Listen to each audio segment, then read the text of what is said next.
bonus live stream, December 23rd, 2022. Now, by the way, I was laughing actually. Bobbles and I were looking at the chat. We were actually having a little bit of fun scanning it.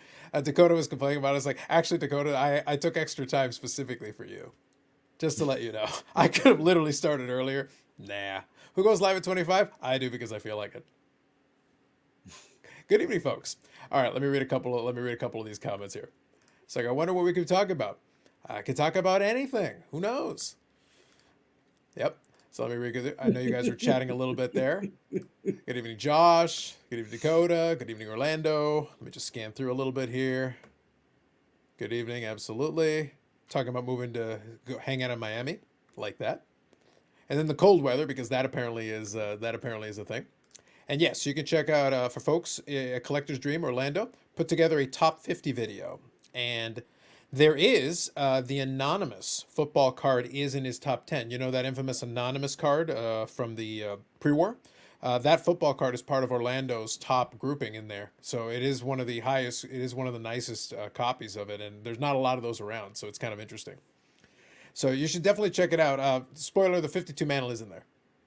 So you're getting a full display. If you like your vintage, there's a I lot. thought that would have been 51. Yeah, I know, I right? mean, But there's some good stuff in what there. is Orlando thinking putting that in his top 50? How dare he, right? That's true. All right, so let me quickly scan through a little bit here. Appreciate that, Orlando. I do, and I am. All right, so let me scan through here. Hoggy Hoggy 99, as always. Thoughts on Jeff Wilson suing Sports Card Radio and Umu? Umu, formerly MTG Lion, he's not suing. He's not suing MTG Lion. MTG Lion is claiming he's being sued, and actually, technically, nobody's being sued. Just so we're all on the same page, they Sports Card Radio, Umu slash MTG Line slash whatever. He's like he wants to be sued, but he's not actually being sued by anybody. Literally, nobody's talking to him. He's talking to himself. He's like, pay attention to me. Yeah, he's actually not part of it at all. It's literally Sports Card Radio, and I did read over the letter in question. Not a lawyer. Don't play one on TV. Didn't stay at a Holiday Inn Express last night, so I'll just give you the really light version of it. I did scan through it. There is some compelling stuff in there, but I can also see from Sports Card Radio social medias they're not taking it seriously. So very obviously, evidenced by the fact they made their video. Obviously, they're not caring about it. I do think that the lawyers in question and Bobbles is looking into them a little bit. They specialize in defamation suits. That's kind of their specialty. And looking at the letter, it suggested to me that they didn't just throw that together over the weekend. And it's 35 pages because they included a bunch of basically they included a bunch of information pertaining to quotes and transcripts from different videos, screenshots of a bunch of posts on social media from Sports Card Radio, including the stuff that's the IG story stuff that only lasts 24 hours. So it means they didn't start this weekend. They had to be grabbing those screenshots earlier. So I don't know if it's going anywhere. I have no idea if they're willing to do it, but they've laid the groundwork if they'd like to pursue it. And they did even talk about on the letter in question, they talked about a lot of the standard defenses. Now, it appears that Sports Card Radio's lawyer believes that they have a defense, and the lawyers who wrote that letter believe they don't. So now you've basically got two sets of lawyers who completely disagree with each other, and now you're going to. It feels like we're headed towards eventually it going to court because I don't think Sports Card Radio is going to back down. And I think you're not going to go through that much trouble and put together something that detailed. It was basically a cease and desist letter. But at the same time, you're not going to go through that much trouble with the understanding that they probably wouldn't back down and then not bother going forward with it, even though I don't know if that's what they're going to do. Bubbles, you want to add anything? Does that synopsis make sense? I honestly didn't read through everything. Yeah. You mentioned I looked at the attorneys. To be honest, I looked at the attorneys because I noticed the firm had one of the people in the firm last name was Wilson. So I was just kind of curious, was it like a family thing? Mm-hmm. And, like a family member drew these papers up. I don't know the backgrounds of any of the people in there, but it did come across, pretty clear that one thing that they are very, very big on is defamation suits. And it looks like they've done a lot of high profiles and been pretty successful at them. Just my only thoughts of this is it's a simple thing, you know, if they just stopped, and I think it was more about the claims of being a criminal or fraud or whatever, more so than anything. But if they keep pushing the buttons, I could see Jeff, and let's be real. I've claimed I've came out and said I'm not a huge Jeff fan, but I also don't think it's right to call anybody like a fraud or a criminal or anything like that if the man's legitimately done nothing wrong. And I think he has every right to defend himself, his business, not just Sports Card Investor, but all of his businesses, his wife, all of that. And I can see if they keep wanting to test the waters, these guys sound like they know what they're talking about. And if Sports Car Radio wants to keep pressing the waters, I could see it going to court, and then we'll see. You know, which side knows better, and if it got to that point and Sports Car Radio lost, it could make a lot of people that do some of these, you know, watchdog type content, YouTube stuff, maybe rethink some of the things they say. So it'd Well, the be way, interesting to see. yeah, well, the way I would present it is that, so like I said, not a lawyer. Did read it. I don't know if it'll hold up. I think you really have to present it in front of a judge. That would be the person who would be able to best tell you. I will say that they added a lot of case law into it. Um, Publicly, from what I see from Sports Card Radio's Instagram feed, they don't seem to be taking it very seriously. I did chuckle. I was looking at it before we started. I was chuckling because I was looking at, basically they were putting quotes from their lawyer. Basically, if I am to take it at face value based on those posts, the lawyer is basically kind of laughing it off, and it's like, okay, well, if that's the case, then I guess you guys are comfortable proceeding forward if they decide to move forward with that.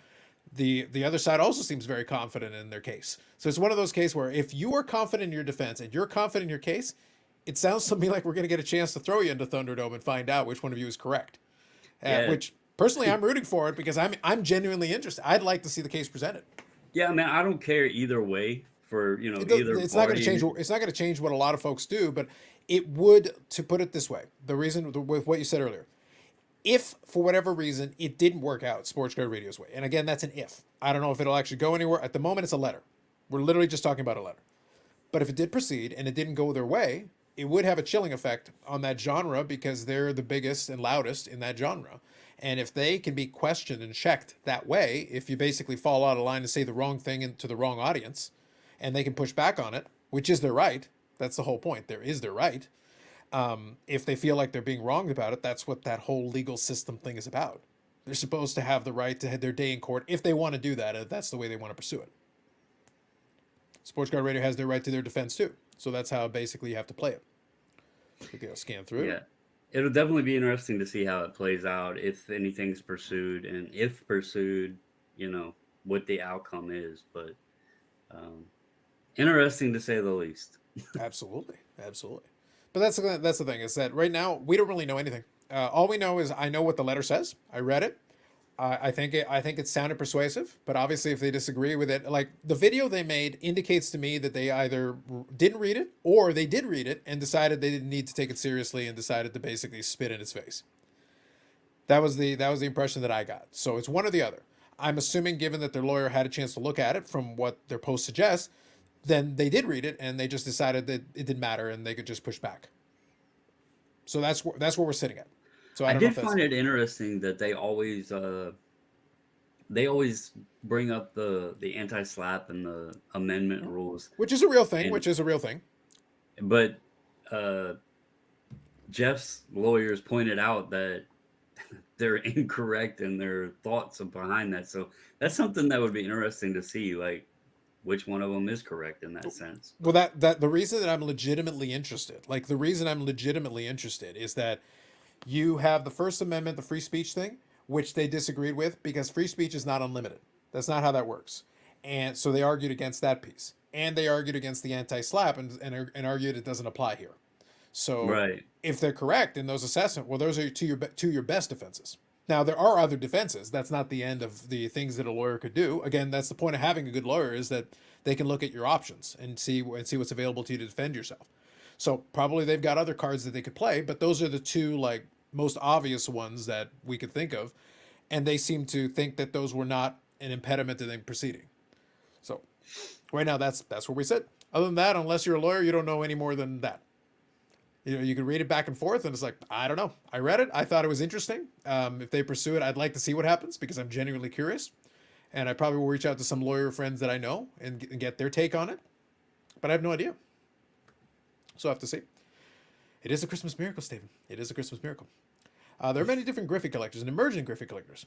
Why would Jay's video on collecting Griffey cards have such low views? Figured it would have many views. Oh, you're talking about like Jason Cards and Comics? I think it really comes down to not too many people searching for it. I think people underestimate the amount of, like, honestly, showcase videos and like collection videos don't really do that well for most people. Like, they really do actually the worst. I can do 100 collection showcase videos showing some nice cards and stuff, and other people can do that and show that. Guess what? I do a video talking about PSA or Beckett or SGC doing something. It will do way better, infinitely I better. I did a video on Jackie Robinson Day sharing my Jackie Robinson collection, and it was one of my lowest viewed videos ever. Yeah, So that's right. Exactly. There you go. It's beautiful as a green PMG. There you go. Live the dream. Let's scroll through what is here. a green PMG? I don't know. I think Eric made it up. Dark Brandon is back. That's right. Yep. Let me just click through. Dark Brandon versus Bright Brandon. Yeah. Sports Card Radio didn't laugh at this lawsuit like they did the Golden Suit. They did. They did kind of poke the bear on that one a little bit. Like I said, my impression that I got is right now you've got one person, one group who legitimately believes they have the strongest case, and then clearly the Sports Card Radio guys have basically said with their response that they're not taking it that seriously. They felt like they could make that video because at the beginning of the video, and those of you guys, it's 35 pages. I know that most of you wouldn't want to read that, so don't worry about it. I did some of that legwork for you. All you need to know is that it is basically a cease and desist letter, and one of the things they asked him to do was to basically give a statement in video form and a couple other formats. And what the one brother of Sports Card Radio did on the video was basically reading the statement, but then obviously he changed it at the end. So spoiler, he didn't exactly read the statement. Just move on. But just to let you know that the fact that they basically made fun of the statement that was in the letter indicates that they're publicly not taking it very seriously. Whether they're taking it seriously in private with their lawyer and stuff, that's a different conversation. But publicly, they're saying this is they don't feel like this is going to proceed. Was it a comment that you're reading? Are you seeing Eric's already? The one right above Eric's too. Both of Yeah. them. I'll get to that in a second here. I'll move on real quick. Maybe it needs money for all his NFT exploration. No, I think here's the thing. I've said it before. A lot of people in the hobby hate Jeff Wilson, and you can feel that way. And he still has the right to defend himself if he feels that he has a leg to stand on. And it's one of those. The irony here is what this really brings to the forefront, and people aren't paying attention to it. What really brings to the forefront is that people assume, and I'll get to the question about card porn here in a minute because there's a question Hockey has about card porn. The thing about watchdogs is all our watchdogs are self-appointed. There is no certification bar. There is no vetting process. So basically somebody can call themselves a watchdog and claim they're doing this on behalf of the hobby. And then if it turns out they're not, you really didn't bother to check it. So if it turns out you were doing it for bad reasons, or you were doing it kind of selectively or whatever, you have to expect that because there is no countermeasure. The watchdogs are supposedly looking out for our interests against all these people, right? But nobody is looking into the watchdogs to make sure they're doing it for the correct reasons, or they make sure they're actually doing it correctly, because they're not really reporters. They're not really. They're getting this information from different places, but is the information vetted, or are you just taking whatever is the most sensationalistic and getting attention? And that's always been the problem. Is that okay? But what if it turns out the watchdogs are the problem? Then who's watching them? Do we need a watchdog for the watchdog? That's kind of where we end up. But it becomes that. Do you remember the Will Smith movie? I think it was Enemy of the State. Who is monitoring the monitors? Yeah, I don't know. I don't follow a lot of them anyway because some of the stuff they talk on is just and I'm talking in general the watchdog community. Yeah. It's kind of it's always stated as just my opinion sort of thing, and not a lot of backing behind it sometimes. So yeah, just reading a couple of these here. Hockey 99. So what do you think of the self-appointed hobby watchdogs? So that's why I wanted to make sure I covered that. All the watchdogs are self-appointed. Nobody's appointed any of them. All of them are self-appointed, just by their nature. Continuously going easy on Collector's Universe. I think there's no certification, there's no vetting process, and card porn is known Ken Golden for a while. That wasn't a revelation. If you guys remember, and I'll refresh your memory. If you guys remember the break that Ken Golden did with Drake, where Ken Golden, as usual, can't figure out technology, there was a feed that stayed up during that whole time period. It was card porn. So somebody from card porn was literally there with a phone recording the live stream. So Ken Golden knew who card porn was back then. And I'll say, like, there's a bunch of stuff going around and talks about card porn putting up their autograph collection and everything else. I'll tell you, the pieces they have are absolutely amazing. You could tell it was a very well put together collection. A lot of time spent had to have been to track a lot of that stuff down, which means they obviously have money. That would be one thing I would definitely assume based on some of the stuff they have. But they also have some, I don't know if you would say time or connections in the hobby to be able to get some of the stuff that they have. It's a pretty impressive autograph collection. Mm-hmm. Oh yeah, for sure. But look, the way I put it is this way: is that I think the idea was, I think a lot of hobbyists, they desperately want somebody else to do the work of diligence, so they kind of relied on the watchdogs. And the problem is the watchdogs, because they don't have any vetting, because you don't have any checks on them. If it turns out they are basically working with somebody, you won't know about it until you know about it. Or if it turns out they're doing it for, again, the wrong reasons, they're just doing it because they want attention or whatever, or they want to promote themselves, you won't know about it until you know about it. That's always been the fatal flaw of the whole watchdog thing, because it's not even a thing. And you don't know who behind the scenes they're, Yeah, connected with. So yeah. And the thing is, Sports Card Radio, for all the stuff they do, they have friends in the industry too. They mhm. have some folks. What if they did something wrong? Would they? And that's an open question. I don't have an answer for you. But if one of their people they're friendly with did something quote unquote wrong that was equivalent to one of the things they cover, would they cover it as stringently? Maybe, Right. maybe I not. mean, I don't know the let's answer to let's that. be honest. You get tossed into the fire pit constantly saying that you're connected with Collectors Universe simply because you have a relationship with Brad Mm-hmm. and help run the PSA Canada, Mm-hmm. you know, channel. Yeah, yeah, And that's not even like, sure, he's a bulk submitter for PSA, but he's not directly owned or managed by Collectors Universe. yeah. He's just a bulk submitter for them, and he's his own entity. It's the same way people, assume that I would never say anything or call anything out about SGC because I'm a bulk submitter for them. It's not the case. You do videos all the time talking about PSA issues, the Mm-hmm. same way I've done videos talking about SGC issues. So it's just funny that people assume things that you won't, that you would hide behind it or not speak out on it. Yeah. Well, I think I understand it, but it's one of those things where I think the other problem, honestly, is I don't go into hysterics about it. Like even the stuff that like I think is even the stuff that I don't think is good, I want to give a response to it proportional to the crime. If somebody's jaywalking, I don't want to run to the death penalty. That doesn't feel like an appropriate response to the crime in question. I want to kind of gauge it based on like, so what crime did we commit here? What is the appropriate, punishment for this specific crime? A lot of people want to run the death penalty for jaywalking all the time in the hobby. And I'm sitting there like, okay, that wasn't established here, but fair enough.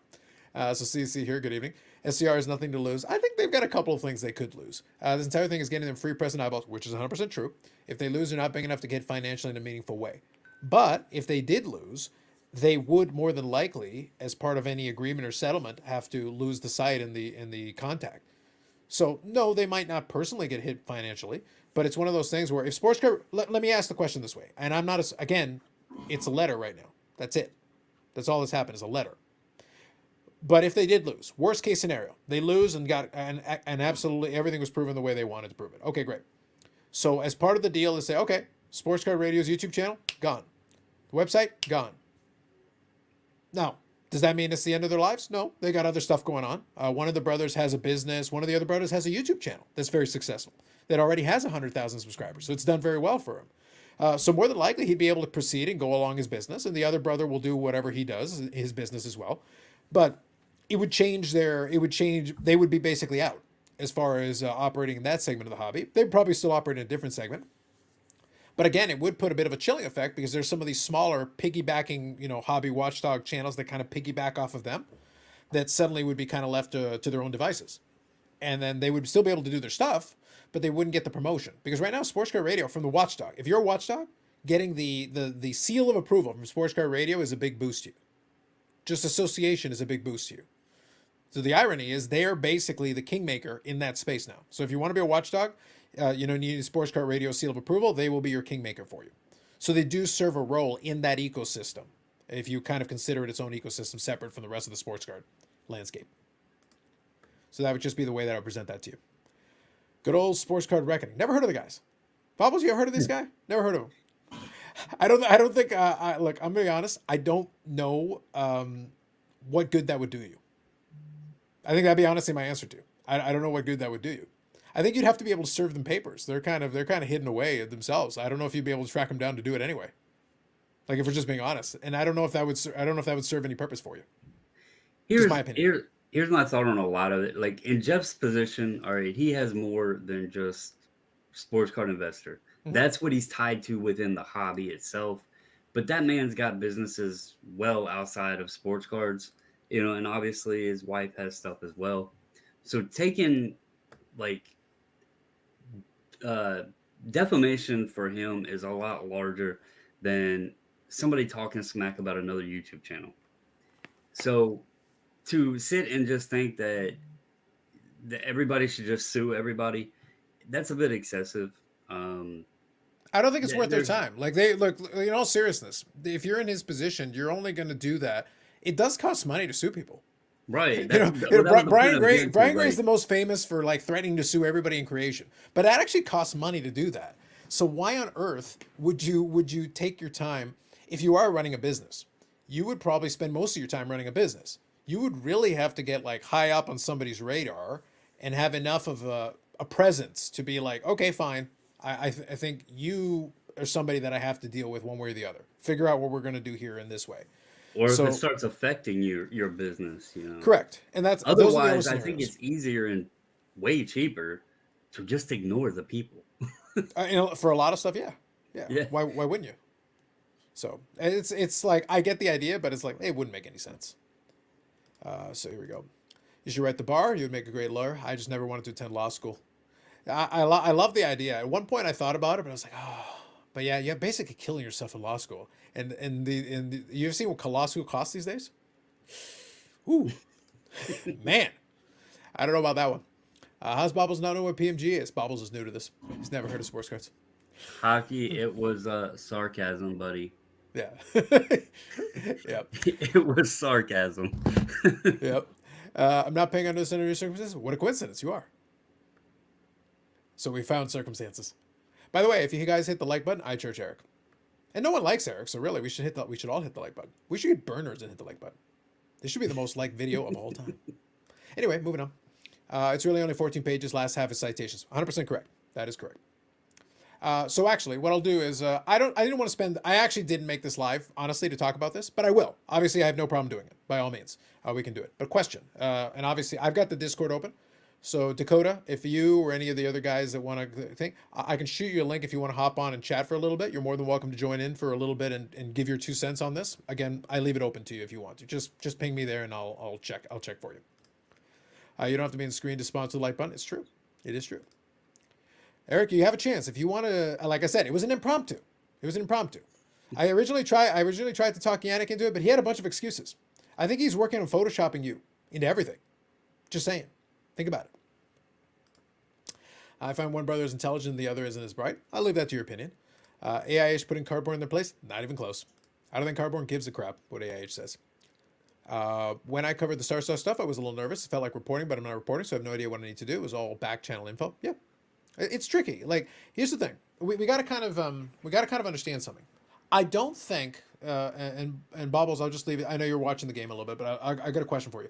My opinion is that I don't think anybody expects it to be like journalistic integrity quality. I don't think you expect it to cite the sources quite to that same degree or whatever. It would be preferable. We would like it, but it would be nice if there was like minimal diligence, because there's a lot of stuff that's just thrown out there. It's like, oh, well, I hear, or I think, or one guy told me one time on an Instagram chat. It's like, That's kind of a low bar to go then run with it. Is that I think that's been the bigger problem is that a lot of times it's like, well, I don't have any evidence for anything I just said, but people told And me. And I was like, a lot that's of it not good. a lot of it too stems off of stuff that like just we'll just throw an example. Some random tweet or Joe Blow sends in an email or something like that, and then it spirals into a story, but there's no like sometimes there's no backing to it. Mhm. It's just like, oh, well, so and so said this, and we're, looking into this, and or my opinion is this, or I feel like this, or allegedly this. And sometimes it's just like a story that's passed along. It's like the telephone game, and each time it might get a little bit more added to it. But a lot of times there's a lot of credibility that could be missing or questioned from it Mhm. because it is a lot of opinion based. Yeah. So, Well, look, and all right, that's here's one where thing I'll things can throw. be He- get people in trouble, really. yeah. Here's one thing I'll throw at folks that is like really open ended. It's actually it's very light and it's very easy. I don't have any issue with the idea of the watchdog genre because it can serve a purpose. It can question things and leave them so that a lot of these industry leaders are not left unchecked. And I think that's what a lot of people the ideal that a lot of people like. But in practice, what it means is that you went from blindly following the industry leaders to blindly following the watchdogs. And my opinion is you shouldn't blindly follow either one of them. You should put at least the same amount of scrutiny into your watchdogs that you're watching as the people that they're reporting on. Because in reality, they're not reporting. A lot of times it's discussing like questions that they have or whatever, which are valid. Questions are valid. Evidence, though, still matters. There should still be some evidence involved. And I think that's important. I think that's often lost. And a lot of people are just willing to run with what they say. So you weren't willing to blindly follow the industry leader, which I understand, but then you blindly follow the watchdog who has provided you no actual evidence and just said stuff. Now, that isn't the case across the board because sometimes there is a little bit of evidence brought up. We do have a little bit of correspondence, some screenshots, some information is brought to the table that is useful and helpful. When that is done, that's when we're actually getting the useful information. But there's a lot of stuff. It's like this rumor and innuendo. It's like, well, it's fun to talk about, but that isn't the subject of a video where you're going to give credibility to it because it's like you haven't actually given me anything. I think of it this way, like look at what and this guy's really cool. He's open to like if you message him, he'll message back. Sure. Paul Lesko, when he sees some of this hobby, court cases and stuff going, he does a pretty good job of getting the information, breaking it down, explaining some of it, and giving his thoughts on it. Um, I think that is useful content and information that he's putting out there. I know he's probably legally not allowed to go into complete full details, but I think that kind of stuff is great for the community because just like the Alton Beckett thing, he put that out there and kind of explained a lot of it. Mm-hmm. So Yeah. But that's why I keep trying to separate the two things out. Even in this scenario, I am not a big fan of the watchdog genre. I'm not the biggest fan of it. But I'm also not throwing it out of hand. I think there is value there. I think there can be value there. I think when it's done well, it's useful. So it's one of those things where I have my personal dislike for it, but at the same time, that doesn't mean I'm saying, oh, they shouldn't exist. No, I think there is a situation where it makes a lot of sense and where it should exist. And I think when it's done properly, it's very good and helpful. It's helpful and very useful. So I'm not throwing it out because I happen to not like the way that genre has been going. That ecosystem to me right now has been very toxic because I'm not liking what I'm seeing about it. I think it deserves more scrutiny that it's getting, but that doesn't mean the genre itself is no good. I think they can do better the same way the rest of us can do better. But maybe we that's need a true CNN for the hobby, a cardboard news network. I was like about we're to say I was about to say there are people who want the Fox News and we might already have some of that.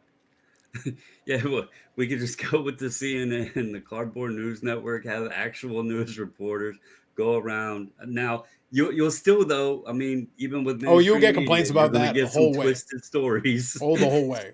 The whole way, So, guaranteed. Not a chance. That's a good comment, Sean. I appreciate that. Yep. Hallmark Christmas movies. There you go. Merry Christmas to everybody, including Hockey 99. Absolutely. Yep. It's like Colorado sports dude was giving some kind of an innuendo. He was suggesting I had eBay in my other tab.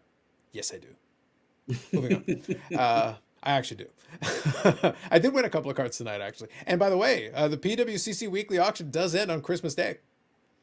I didn't see anything good though. I was kind of disappointed. I was like, I kind of want to bid on something on Christmas Day and win it. I'd like to try.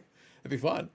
Anyway, real quick here. Hallmark Gordy movie is good. Okay, that's good to hear. Glad to hear that. 357, good evening. Just trying to get caught up Shout here on out to these. Gordy.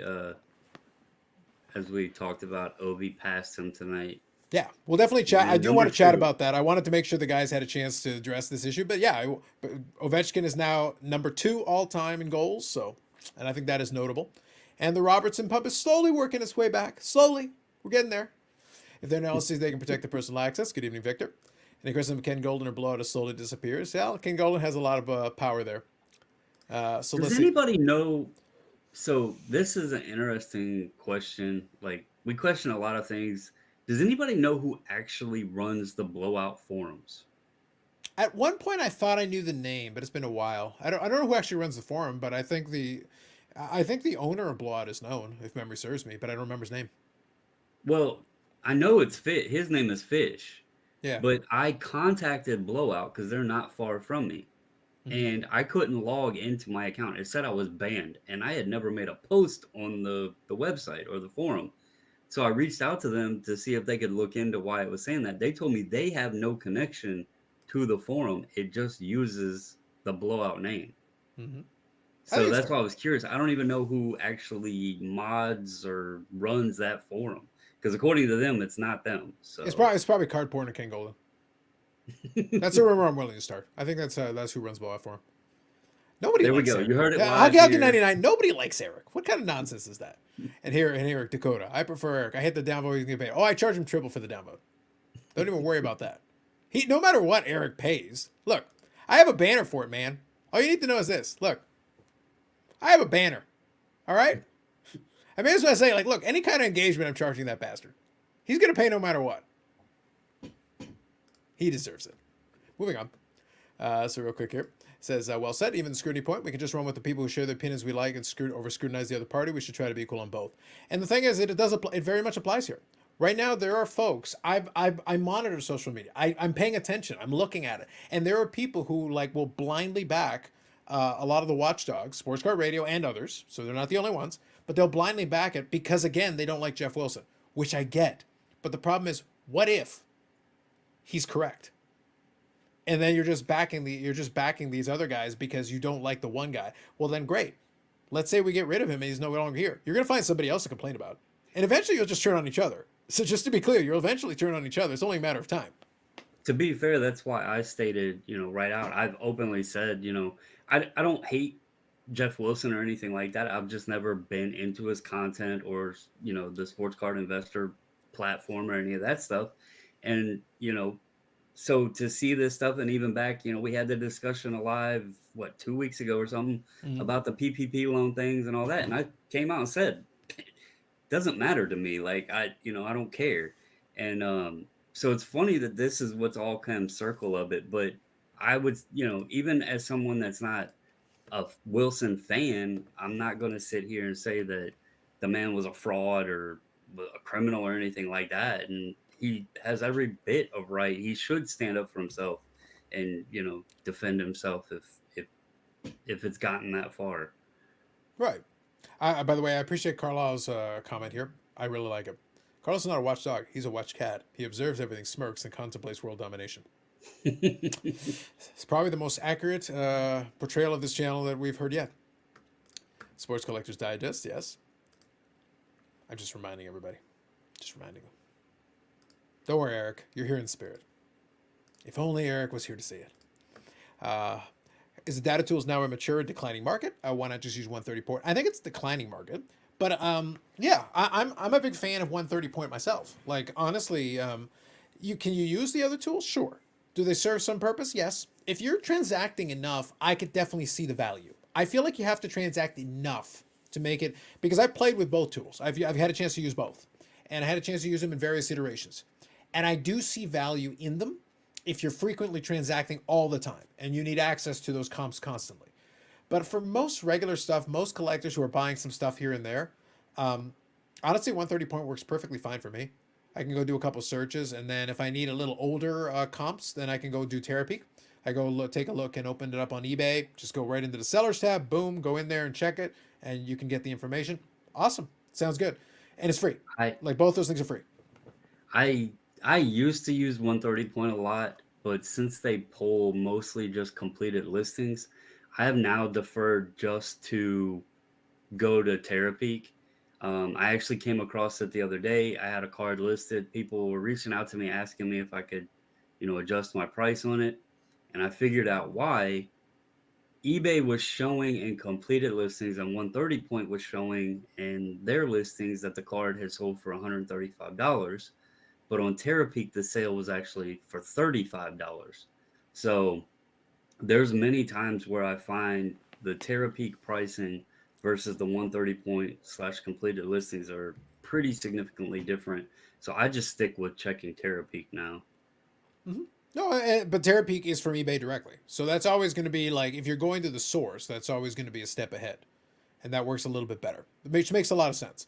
But at the same time, the only thing I would present is that I think most of the time when I look at 130 point, if you see that something sells reasonably regularly, you'll see a range. Like really, what you're looking for is a range. I'm not looking for like the Yeah, exact what yeah. is the lowest possible price or the highest possible price. I usually want to get a bit of a gauge. It's like, all right, they selling in right around this range from A to B. This was on a one of the brand new Series One Young Guns. Mhm. That's why there like wasn't no ranges there, and Yeah, I yeah, was yeah. wondering why these people were like a few. There were several people reach out to me about my price, and so I started digging into it, and that was just an example where I've found discrepancies. So Yep. And Aaron, happy Festivus. Appreciate it. Bobble's acting innocent. He knows why he got banned. It's the same reason he's not allowed to Canada. We might have to sneak him in though. I think he wants to come to the expo. Dakota's spreading lies about you, man. The problem is we what? don't have any fact checking. We don't have any watchdogs. Damn! Who's supposed to Now I'm check not it? allowed in Canada. Apparently, look, I think Bougie Eric's putting in a bad word for you.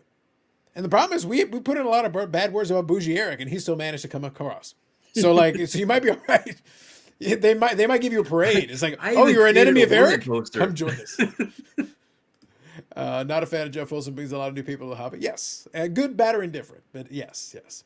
Like I said, I'm more neutral on Jeff and Geoff, just because it's like, dude, I don't care. Let him make his stupid videos. Like they're not good, but at the same time, like, are they harmful to me? Well, to some people, to really dumb and gullible people. But I kind of want them to suffer a little bit. It's kind of fun for me. Again, going back to that, watch cat thing. Look, I like it when people suffer in the hobby. Okay, if you take bad information and you do something stupid, I'm going to laugh. I'm not going to lie to you. I'm going to laugh. Personally, I watch and appreciate a lot of YouTube content, but whether I agree with the person or not, that's fair. That's fair, show cards. That's fair.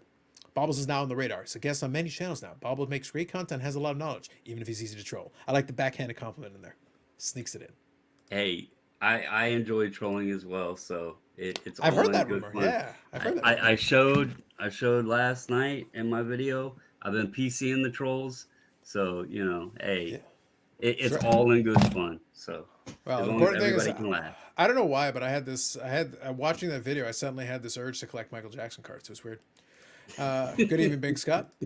What will eBay do to solve the non-payment problems? Okay, so this was new to me, but the guys on the Discord did mention that apparently this is starting to roll in. So I've noticed this the last day or two, literally the last day or so. Apparently, on some buy it now best offers, people can activate, and you guys can, and Dakota, you guys can fill me in on the specifics. I haven't looked into it too much. Apparently, you can activate something where if you make an offer on something, it actually showed me a little prompt that showed me the payment option I usually select and the address I usually select. It showed them to me and actually gave me a drop down. I could have picked a different one. So even though I was making an offer, it let me submit that information. And then when the seller actually accepted it, it went straight to payment. So there was no in between. So as soon as they accepted the offer, it already put in my payment options and address and everything. Boom, just sent it right over, and the transaction was almost immediately done. So it was That nearly should be how it instantaneous. is anyway. I I think it was mean, a good feature. I liked it. I thought it was awesome. yeah, I think auctions should also be like an immediate thing too. I agree. Yeah, but I think it's a step in the right direction. Like, let's put it this way. I think that was a step in the right direction. I think that was a good move. To me, it was kind of quiet. I didn't hear about it, but I think that's it's obvious to me. It's very smart. I know the vaulting is supposed to be part of that too, and the authentication thing also kind of feeds into that. Now, I will say the authentication thing, I have serious questions about it. Like I showed you that wrestling card that I got, and they Hmm. literally didn't authenticate the autograph or the memorabilia. They basically just confirmed the cardboard was what was shown in the picture. It's like, well, guys, what good is this? Well, And you I delayed my did packs for what? I did that video a few months ago when they started rolling out the autograph authentication thing and all that because they had said they quoted it as aftermarket autographs, and I Yeah. actually reached out and to confirm, did that mean in person or through the mail autos? And they said yes. But the interesting part of that is those items were going to CSG, who does not authenticate autographs. So I was like, how does this even make sense? Like you're implementing something to a company that doesn't even authenticate autographs. So very weird. I agree. I just thought it was funny because the autograph was a sticker autograph that was certified from Upper Deck, so that is their autograph, and the memorabilia is from Upper Deck. So it's one of those things like, but the way they phrased it, they basically said, yeah, we can't authenticate the autograph, we can't authenticate the memorabilia. It's like it's an auto mem card. What is Oh, left? What is to literally toss left? to toss one out though, and hopefully he gets it resolved. Um, Chad he bought that Freddie Freeman. Now, lucky for him, the seller did admit he mistakenly shipped the wrong one, Mm. but the card didn't get caught in the authentication. And that was a graded card that had a serial number on it, and it wasn't verified that it was the correct serial number, and he wound up getting a base card instead of a refractor. So that was another example where they're not authenticating too much. So It's fair. But I just thought it was funny that for all that not effort that they were doing, it's like it delayed the package for like a week. And I was like, what's the point, guys? Just give me the damn card then. I do think they will incorporate the vault a little bit more into it as kind of an intermediary. If people are flipping a little bit, it will make more sense for that. And I think if you buy something from the vault and send it straight to the vault, I think that will be nearly instantaneous. And I think wait, that will eliminate it. do you mean the vault that they're advertising with the SGC slab that doesn't have the insert of an Yeah, Anthony the new one Davis? you're rolling out as CEO of SGC, you are personally rolling out the clear slab. This The is the the like this is like 45 this is like the Pepsi Crystal slab of SGC. the 45-ish dollar card that they're claiming is in the vault, but Amazing, yet the vault has to be $250. deserved, deserved. Wow, chef's kiss. So real quick here, Bubbles, what does the market think of the SGC Gold label? I think they hold it in some regard, but you can be more specific. Uh, so I haven't sold too many of my gold labels. I did sell one recently, and I got a very strong value on it. I would say it's like with everything else SGC, it kind of depends on the card. Some gold labels, people, if it's just a random card and it's got a gold label on it, it doesn't make it, highly valuable. If it's a significant card of a player that is hot or popular or people got interest in, then you are going to get, a pretty good price. The margin on it is going to vary. Um, the one I sold recently, I can't remember. I got two times a PSA 10 value, I think is what it was. Yeah, Two or I two and do. a I half. do I think don't. it's. I do think it will be card dependent, but I do think it is respected. I think given that Yeah. the gold label is trickier to pull, it is basically it's SGC's version of the black label from BGS. It And does get some respect. they're like, I spoke about it. They're tough as hell to get now. Well, unless you know Brian Gray. Does SGC also have a hookup with Brian Gray, or is it just Beckett? I would say it's Allegedly, just Beckett. I don't see a lot of Leaf allegedly. stuff in SGC. Actually, he doesn't even put SGC in his repacks. So it has to just be Beckett. Yep, I think it's fair. But it's just funny. So, but my opinion is I do believe the market does respect it because it is tougher to come by. The same way that the black label, Beckett has done almost everything in his power to wreck its market brand, but the black label still holds some esteem given that it is tougher to pull, unless you're buddies with Brian Gray, allegedly. In which case, it's not very difficult at all. The card's Or torn in half. if you're Black label. Eric. Well, I heard that too. Eric got another black label recently. He did. He did. He did show us a picture, so it's good. We'll save that one for tomorrow. We'll save that one for tomorrow. We'll talk more about it tomorrow. Colorado Sports Tube. I wasn't saying you, Carlos, but Sports Car Radio and Jeff were the ones diverting others from collecting as a joke. Yeah, that's fine. All good. All good, man. Yep. Bink Scott says, yes, you can use it last night. Yeah. Look, I think it's a great feature. To me, it's great because as soon as they accepted my offer, it immediately went into payment. I didn't have to do anything else. It was like, boom, They got their information and they're like, yep, we'll ship you out your stuff. Awesome. Quick question on that. Sure. Did you select to do auto pay or was it? A seller. So what happened is on my end, what I got was I had a card and I was going to make an offer. And I clicked the offer like normal. Nothing unusual. I clicked the offer. And what happened is I punched in the number that I was happy with. And what it did is it presented me with a little secondary screen. And on the secondary screen, it said, okay, payment option. I think there was something else in between. I forget exactly what it was. Then it was the address, but I had drop downs. I have multiple payment options set up. I could do PayPal. I could do one of my credit cards. I could pick what I want.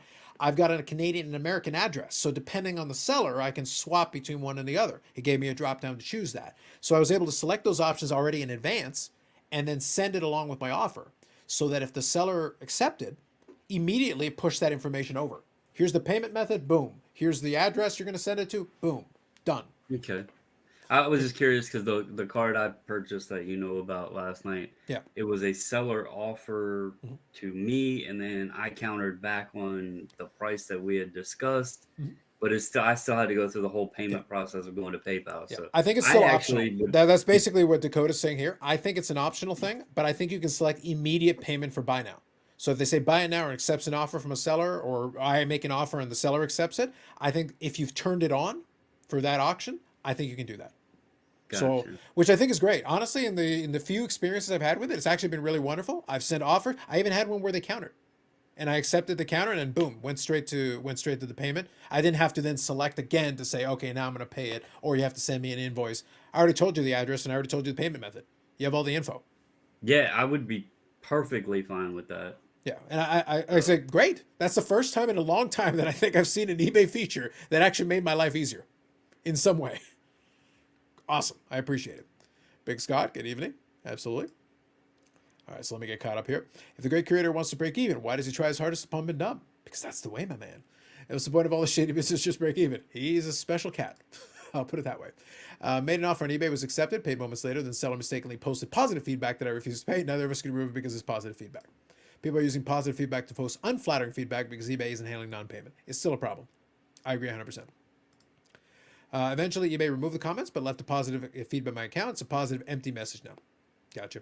No, that's fair. I gotcha. So here, this was a comment here.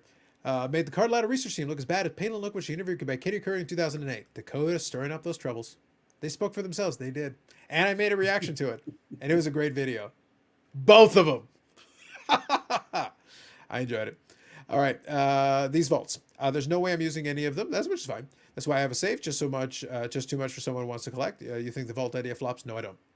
There's a lot of people who actually have legitimate use for them, because not for me, but I do think, look, I'll put it this way. In my collection, I don't have that problem, but I can guarantee you, if I had 6 figures worth of cards or something, if that was a thing, I have no interest whatsoever in having it in my house.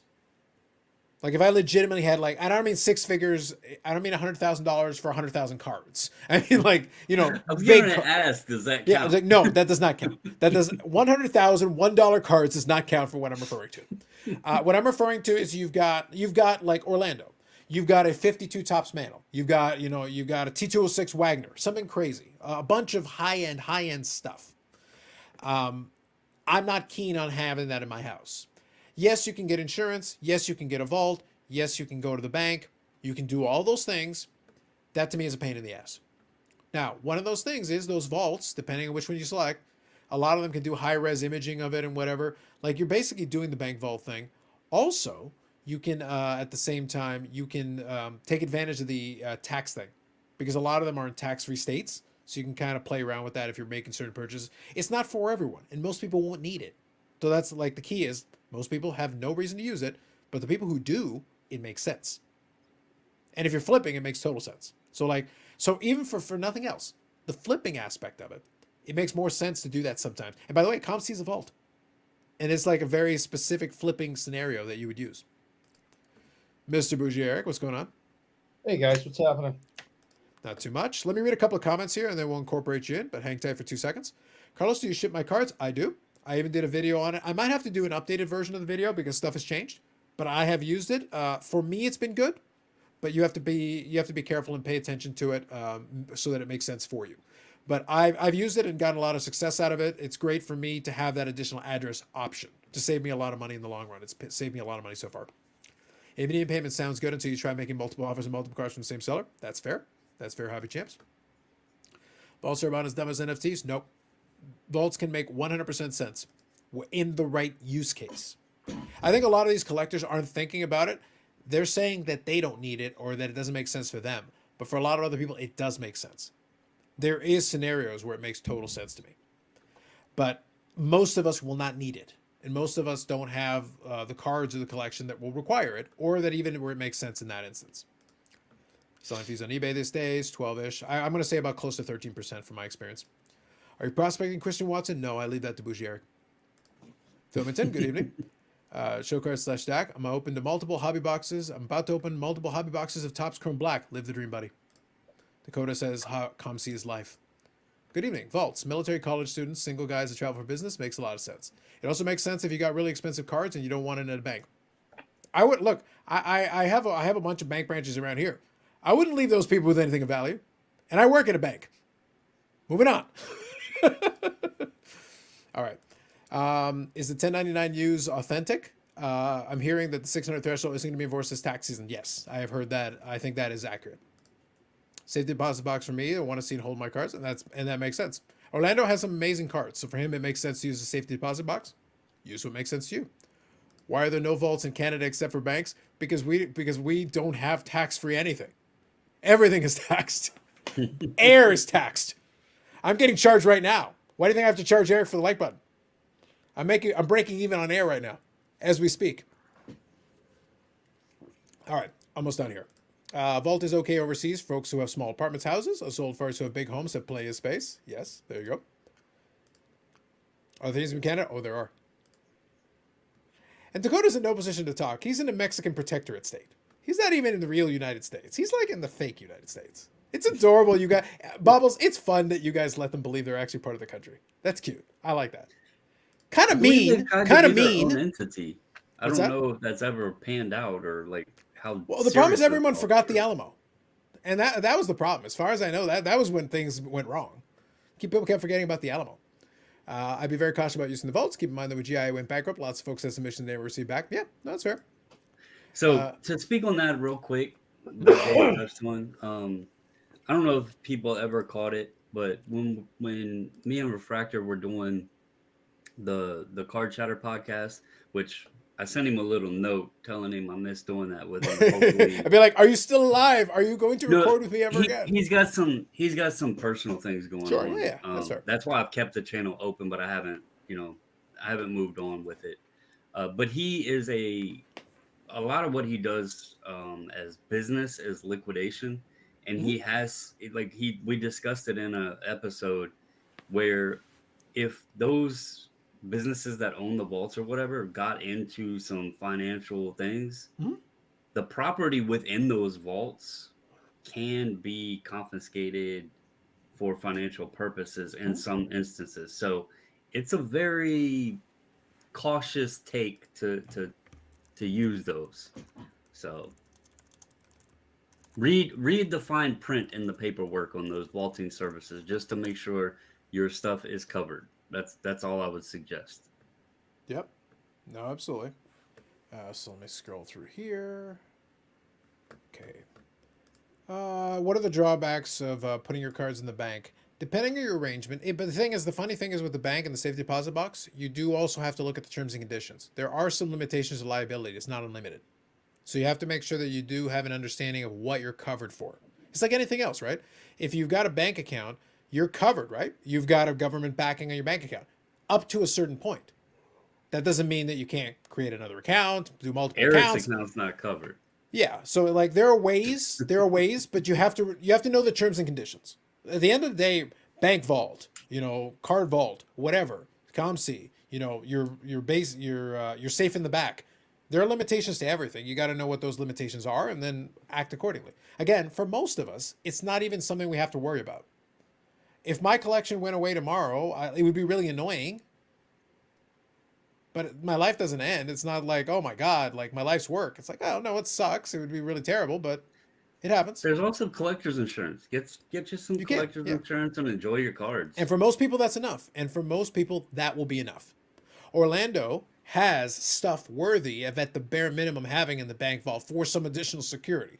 He doesn't want to get held up at gunpoint at his house because somebody realized he has some really nice Right. cards. Like it's not worth it. Like no, put it somewhere else, put it somewhere safe. At least he can get to it, which makes more sense for his situation. Perfect. Great. Yep, Filmington nice. Let me scroll through. Wouldn't trust the bank, but you trust PWCC. I've got like no cards at PWCC, so I don't have to trust either. He just buys from them. Yeah, like I buy from them and they stay in there until I ship them. That's it. So, but no, I wouldn't trust the bank. Merry Christmas, Eric. The best part is like, save that one. It's like Carlos saying, I wouldn't trust the bank. Merry Christmas, Eric. Smash the like button for his gift. Thank you, Steven. Appreciate that.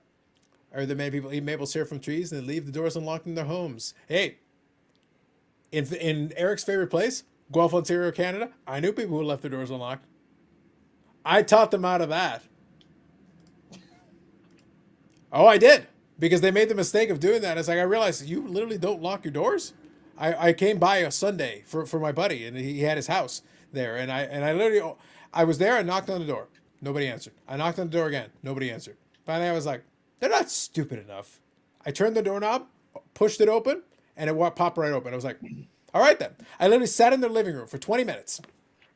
And then finally, one of them came down. It's like, and I go, "Hey, is so and so here?" He goes, "Oh no, he went off for the weekend with his girlfriend." I was like, "Okay, cool." So I pick up the phone and I call him, and I go, "Hey, where's your stuff right now in the house?" He goes, "What do you mean?" It's like, "Well, I'm here. The door's unlocked, and I could have taken everything. I just wanted you to know that." Click. They locked the door after that. That would do it. Yep. Look, well, here's the thing, Eric. If I had had more manpower, if the problem is it was Sunday morning, if I had had more manpower, my original plan was if I could have gotten some guys by, I would have been like, all right, dudes, here's what we're going to do. We're going to open the screen door because the living room was on the main floor. And in the back, you got the backyard and a barbecue patio set and the whole 9 yards. I wanted to swap the living room and the patio set. Put the patio set in the living room, put the living room set outside, and then just shut it, leave, and walk right out the door. So a long time ago, when technology is a little bit different, we'd break into people's houses that we knew, or friends of ours, and we'd flip their TVs upside down and Yep. their computer monitors upside down. And Like, they'd go it to would have been great. I just needed another set of hands, man. I just needed another set of hands, and we could have made this happen. Yeah, I had it all figured out. It was going to be awesome. It was going to be They fantastic. would lose their mind. That like, how did they just come in, grab the remote, turn it on, and the TV's upside down. They just lost their minds. Wow, so good. Bobbles, that is my great regret. Such a missed opportunity. Such a wonderful. Even at that point, my first thought goes straight to evil. It's like literally the first thing that came in. I was like, wait, what horrible thing could I do and I could take advantage of the situation? That's the first thing that comes to my mind. First thing. Makes sense. Yep. Texans don't think they belong in the U.S. anyway. They don't. Mexican Protectorate State for the win. Why are you in the Sports Card Therapist Wrestling Card panel? You should have been on there. I don't really know those guys. I listened to some of their stuff, but I don't really know those. Like Brett McGrath, I think, was one of them. The Sport Card Nobody guy on there. I listened to their stuff. I do collect my wrestling cards, but I don't really hang out in their circles at all. And it's one of those things. I'll listen to them talk about it, and I'll be honest. Would I go on there? Sure, but I think they think about the hobby differently than I do. And they think about it from like a purely hobby perspective, but there's some naivete still in there. Even when I listen to them, it's like, And the wrestling thing, I got into it a little bit more recently. I've been a wrestling fan forever, but the cards, I got into it a little bit more recently. But I have enjoyed it. I've had a lot of fun with it. It's been honestly great fun for me right now, because right now it feels like I've only seen a couple of stuff that I want in the sports card realm here and there. I'm still finding stuff, but it's one of those things like I'm having fun with the wrestling cards. I was actually chatting with Josh offline. We're working out a trade. I haven't done a trade in forever, but he had some cards I needed. I had some cards he needed. It's like, hey, we can work this out. No problem. Absolutely. Why not? So we'll move on from there. Filmington, good luck. Check out the vid. Awesome. So I'll have to check Filmington's vid as well. So that's for you guys. Yep. Hey, I just Eric, want to ask, go ahead. in all seriousness, is Yeah. Name still around? Name We'll have to still check. around. Let me know in the comments, and then pay attention to the screen for a second. All right. I'll check for a minute here. I'll get caught up. Government has a case currently where they seized the property from a private vault, claiming there were illegal activities by the vaulting company. I didn't hear about that yet.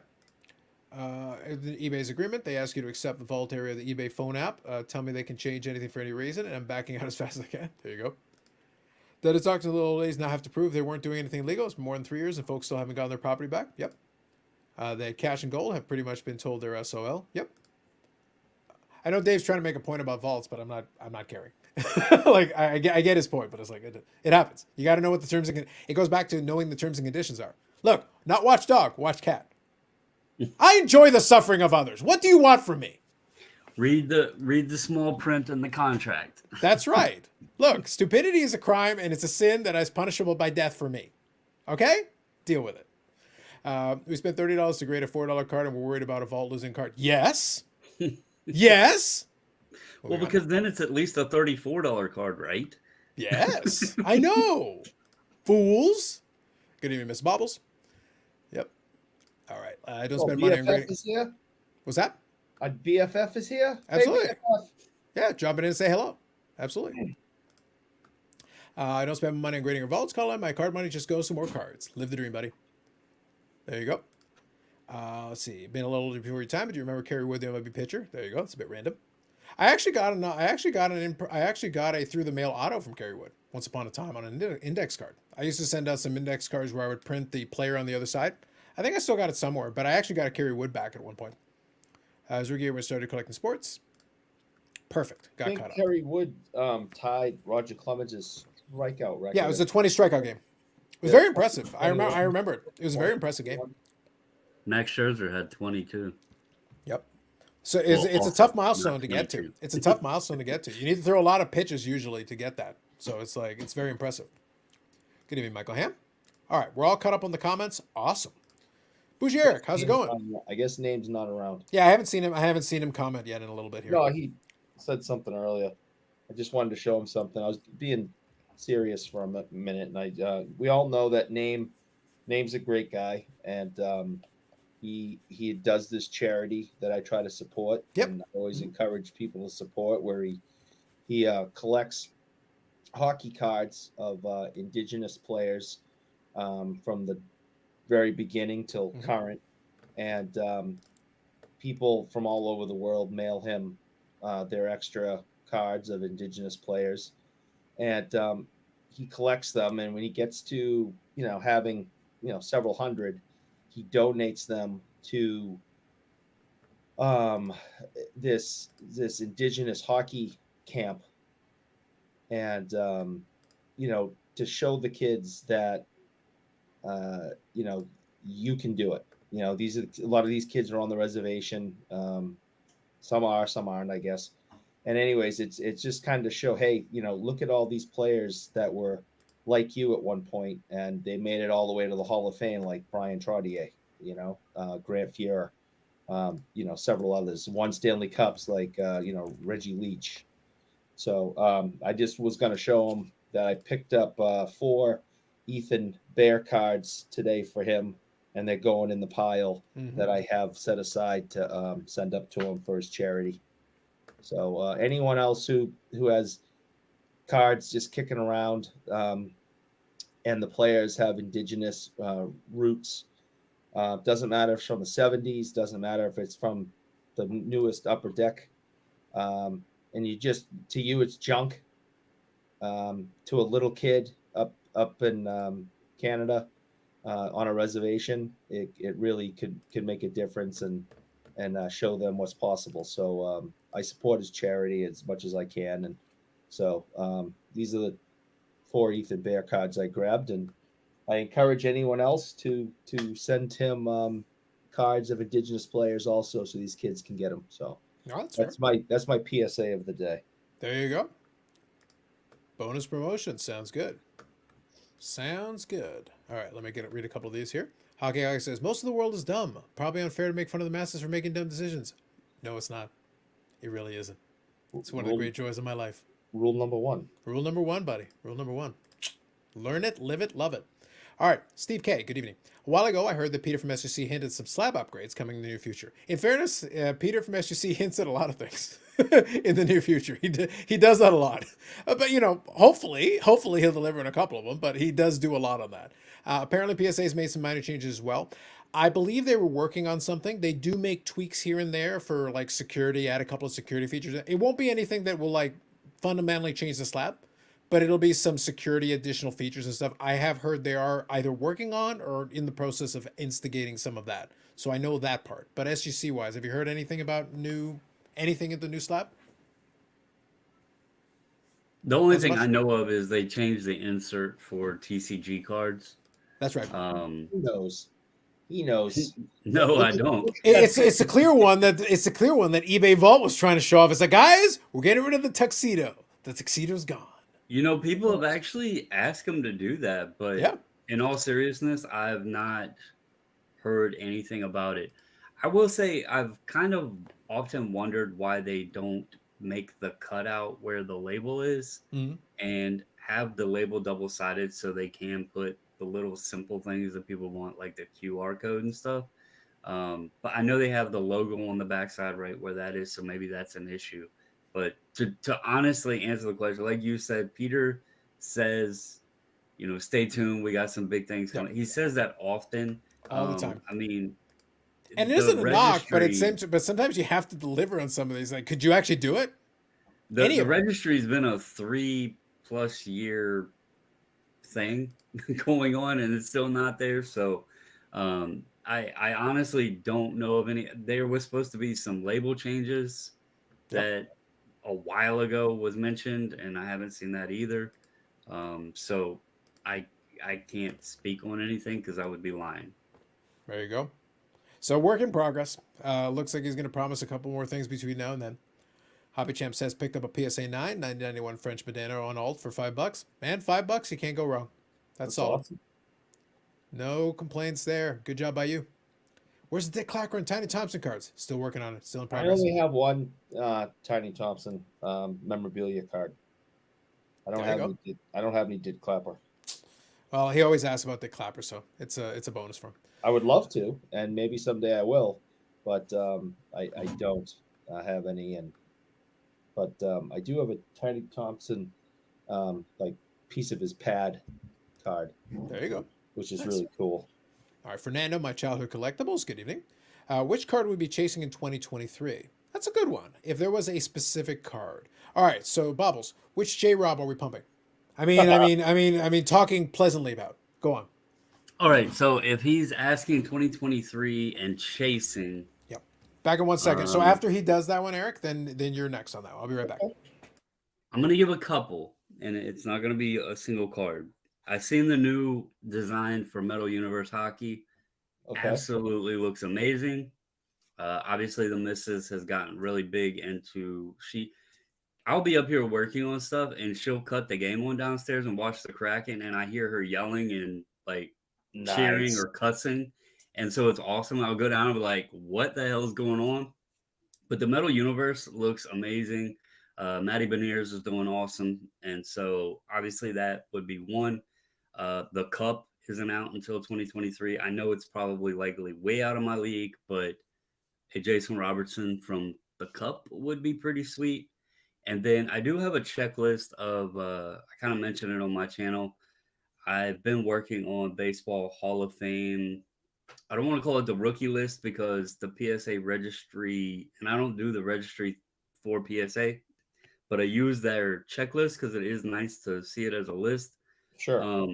I decided to sway out of that and do the first or debut, whatever you want to call it, Topps cards. So I have a checklist there that I'm working on as well.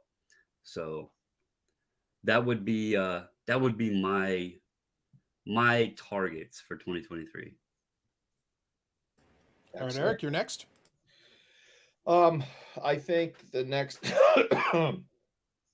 big card that I would try to save up for and shoot for is that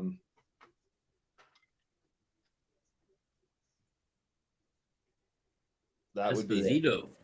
All right, so the Esposito. Yep. This Not is, the autograph, but the original, the OG. This is Topps, autograph archive, whatever. I don't know what the reprints, but it's got his auto on it. But yeah, I would like a decent. It doesn't have to be a 10. I that's a little much. But something around a 7. Mm. For an Espo rookie in good shape. So I'm hoping that next time up to Toronto, that's what I'll be going home with. I set these goals. I went up to Toronto, as you know, and my goal was do not come home without this. Mm-hmm. And that was made possible. So the next one is to hopefully get an Espo rookie. There you go. Sounds good. I've got 3, 2 vintage, 1 modern-ish. Vintage, 54 Bowman Ted Williams. I want that to add to my set. So I've got the complete set, but I want the Ted Williams to add to it because it's the variant on the number 66. So I'd like to add that one. Probably the 53 Topps Jackie, just because even though I'm not starting the set right now, I will be doing so. And right now, those things are not going down in price; they're going up in price. So probably I would like to get that, put into the on standby. Last time I looked at the 53, it was actually going down a little bit on the Jackie. Oh, no, I believe it, but at the same time, like it's one of those things where there are a bunch of folks trying to promote Jackie Robinson, like specifically for his cultural significance, which I understand. But it's one of those things where, look, people pretend that vintage never goes down. It does. But it'll have these cycles. It'll have this dip down, and then suddenly people will be like, wait a minute. And then now it shouldn't explode, but it'll still creep back up. And it's still more than it was. Like it was much cheaper not that long ago, a couple of years back. I have a 3, and at one point it was at 12, I believe between 12 and 1500. Last time I looked, they were around 700 to 800, so it had pulled back a little bit. So I would still like to get it, and like I'm gonna look for very carefully to see what I can get. It's one of those things where my strategy with a lot of these sets has always been to get a lot of the high guys and the Hall of Famers and the bigger cards out of the way, so that it makes my life a lot easier on the back end. So that's been the strategy. I'm doing that with the 53 Bowman Color. I have the Mantle. I have a lot of the top guys now. So it's not that I don't have any Hall of Famers or anything left. I do, but I'm not worrying about Mantle and the top guys. I'm basically focusing in on like grabbing some of the other Hall of Famers, and then I'll start working my way back down, all the way down the chain, short prints, anything that I'm interested in. So that's kind of getting those. So that's the other one. For Medano, there's only really one that I need that kind of fits in that category, the 96, 97 Run for the Cup. Because those things have just dried up. They're I know people have them, but they're like sitting in sets and such. I'm waiting for somebody to break a set or do whatever. I think the next one's probably going to cost me close to $1,000. That is my guess, because those things have escalated in price so ridiculously. I'm doing the same thing I did with the Z Gold. I'm waiting, and I feel like it's going to cost me close to $1,000. U.S. So there you go for the Mexican protectorate people. It's like real dollars, fake dollars, fake inflationary dollars, BS dollars, but 1,000 of those minimum. Pesos, North Mexico. Anyway, but those are the 3. So 2 vintage specifically that I'm keeping an eye out on, and then the 1 modern-ish, like mid-90s-ish card, and then anything else that catches my eye. But those are like the 3 specifically that I'm trying to identify that I think I'm going to have to target in the new year. Steve, another main argument with TCG cards, cleaning up the areas that rounded corners. Yep. Let me scroll through here. Maximus Pumpernickel. Good evening. Are you going to old school and do a movie review of Avatar: The Way of Water? Hells no. Is anyone actually going to go and see it? Hells no. I don't even know, man. No, I'm not tormenting myself with that. I don't consider Avatar to be an action movie. I was forced to watch the first one. I hated it. It wasn't terrible, but I wasn't interested in it. I have no interest in it whatsoever. That was horrible. Yeah. So Eric, is it just hockey, or are there baseball players? This is regarding the indigenous, so it's hockey cards as far as I'm aware. I think that's that is what Name is asking for, to give to these young hockey players. But I would like to think that the message is telling these young kids that anything is possible and encouraging them. So I think if you had indigenous players of any sport and card you were willing to send to him, the message can still be sent through a football card. But these are young hockey players at a hockey camp that will be receiving them. Yeah, it probably just makes more sense thematically. It's really about the message. but I think hockey cards would probably be preferred. Makes sense. Bob Jackson, good evening. Bowen Stream, yes, sir. I was sitting back, like I was joking with Yannick and Eric earlier tonight. I was saying to Bubbles, is like, there was literally physically nothing preventing me from doing a live stream tonight. The only thing that happened was that I had the idea to do the Christmas Eve and the New Year's Eve, and I thought it'd be fun. And I figured, all right, we'll take the night off. But then after a while, I was sitting like, nobody's doing a live stream? Nothing? I Really? know. You were was so like- bored. I know I was, because I'm literally just at the house. I'm just chilling. I was watching the OV game. I was watching Yep. I went through my YouTube watch list, and I was like, all right, this kind of sucks. Yeah. It's like, I got cold beer. I'm ready to go. All right, fine. Let's do it. Hey, why not? But Yep. yeah, I was all about watching OV tonight, and obviously, I don't think it's any secret. I'm a massive, massive Gordie Howe fan. If you guys could see this corner to my left, it's all Gordie Howe pictures autographed on my, just hanging all over my wall. I got cards here, autographed jersey card. I mean, it's just a Gordie Howe shrine right here to my left, and I hate to see his records be broke, but that's what records are for. And Gretzky himself has said that for years. He's encouraged players to break his records because he says that's what records are for, to be broken. So I'll take Wayne's advice and not be too sad over Ovi's accomplishment tonight. There you go. So let me scan through here a little bit. All right. I see we got some celebrities in the house. I didn't realize that. I hadn't had the chance to scan up now, so I'll quickly go through these ones. I wish that David could grade a slab without a label. That is a card that slab and seems framed like a picture. That'd be scannable part to look for the grade dynamically. I think you'd be in the minority on that one. So Sports Card Radio joins us in. Good evening. Jeff is light work compared to what we used to do. And also speaking about the podcast here. Let me scroll down a little bit. Our pod was 10 times worse than what we post now. There you go. Fair enough. So I guess the battle lines have indeed been drawn. Fair enough. Let's see here. Scrolling through. Paul, good evening. Yep. New Metal Universe. Just hold on a quick second. Just a quick second. A few minutes ago, I showed this card that I went up to Canada to get and wasn't going to go home without it. Yeah. Paul is the one that found it for me. That is true. I searched for like a couple of hours. He found this. That son of a gun found this in less than 20 minutes for me. All I heard is that you suck. All I heard is that you suck at finding cards. I heard those couple hours were spent at one table, though. Yeah, he was literally he was basically harassing Marcel Dion, and that was searching. He was looking, and Marcel Dion's table is what you thought you were going to find it. Really? Sure. Metal Universe Hockey looks like what they did with Champions. Massive fail in design compared to the original. They're not even trying. Fair enough. Is Metal owned by UD? Yes, they are. I told both of you already that I talked to Marcel the other day on the phone. Yes, you harassed Marcel Dion. We know. We got it. We got it. All right. All right. Metal's made to sell PMG chasers. There right now. Yeah. Carlos, Harold Ballard is former owner of the Maple Leafs. I heard he was a cheapskate. He was. Oh, he's the worst. Yeah, he was. He was. Let's go through here. Yeah. So this was the second comment from Sports Card Radio. Our pod is 10 times worse than what we post now. Fair enough. Well, I guess we'll have to see what turns out with that one. Like I said, I don't know what the outcome's going to be. Like, just to be clear, I don't know what the outcome's going to be. And it's not my position to make that decision, to make that call.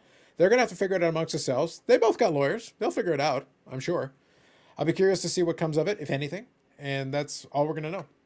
So we'll find out. We'll find out soon enough, And I have no doubt we'll get videos on it.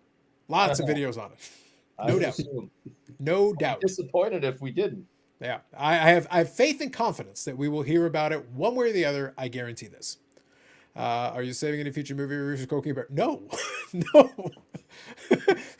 Everybody's pushing you for movie reviews now. Well, the movie reviews do more views. Let's be clear about this. If I went back to movie reviews, it'd be far more lucrative than this shit. Let's just be clear about that. 100%. Yeah. Michael Ham. Yep. Let me go through here. I did get one of those Gretzky's as well. Yep. Have a good night, Dakota. Yep. For this old man, you are an old man. That is true. So if Bob wants to get one of those Gretzky's, he's got to hire Paul to find one for him. That's how it's done. True. That's true. Probably. As Hairball Summer related to John Fisher, cheap ass A's owner. There's a whole line of them, I tell you.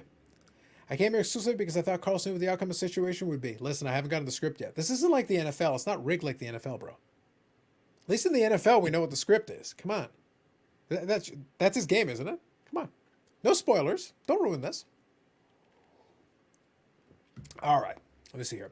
Is there a lawsuit? At the moment, there is not. At the moment, there is a letter. And there is both a party that received the letter and another party who wishes they received the letter, who is trying to take credit for receiving a letter, but they have nothing to do with this. You have to go back earlier to get that point. So anyway, and also thank you to Sports Car Radio for dropping in to chime in on at least a couple of comments there. Like I said, I don't know what's going to happen with it. We'll keep an eye on it, and we'll see what happens. I just would like to say, as a great American once said, can't we all just get along? Absolutely not. God, no. Dear God, no. Just checking. Yeah. It's like, listen, for my Schadenfreude, absolutely not. I want Thunderdome 24/7. Let's go. I know you do, buddy. This is all I want from these people. I know. Yep. Have a good night, DR. Run Good Life totally folded. We got a letter from a lawyer. Yep. Like I said, everyone's going to react differently to it. Like, look, what it really comes down to is how confident are you in the team that you have assembled? Because look, like I said, I don't know what's going to happen next. And all I know for sure is that we've got two different sets of lawyers who at least publicly are posturing that they have the upper hand. That's what I'm seeing right now. Both are basically saying they have the upper hand. Somebody's wrong. like I don't think. I think it's a situation where it can't be quite that close. It's either the facts bear in one direction or another. I don't know the answer to that question, and I'm not the one who has to make that judgment call. I keep checking my mailbox because as much as I Photoshop Eric on stuff, I'm just been waiting for my letter, but it hasn't came yet. Well, with all the like buttons he's been hitting, people have been hitting. I don't think Eric can afford a lawyer at this point. By the way, just a reminder. Just a reminder. Yeah. I have to see. But anyway, all right. So let me scroll here. Let me see. No spoilers. Yep. I'm not saying there's probably a few action movies to be kicked around, but there probably are. Look, man, if you want to make a comeback, you just have to say the word, and we'll do a freaking video. All right? You have to tell me. Like Eric, I am definitely not paying for that crap. Oh, you damn right you are. You're Not paying quadruple for that crap. You're paying quadruple precisely because that is crap. It's crap, and I acknowledge it's crap, but you're paying for that shit. We'll all pay. We'll all pay one way or the other on that one. Paul, don't encourage Bob, please. I was very nice to you. I said how appreciative I was, how wonderful you are. Don't encourage him. That's horrible. Apparently, yeah. As everyone said, they like me. They really like me. It's true, Bob Jackson. Yep. This is but only once. Yep. All right. Sports Car Radio here says if you have the upper hand, you just sue. You don't pump fake. Fair enough. Like I said, I'm not arguing. Like I'm really not. I'm not arguing about this one way or the other. All we're doing is looking what's there, what's made available. We'll see. I'm curious now what's going to come out of it. Look, I think it's going to be very interesting for the content. Let's put it this way. It's going to be, if nothing else, it's going to be interesting. I think a lot of folks are going to be rubbernecking this one.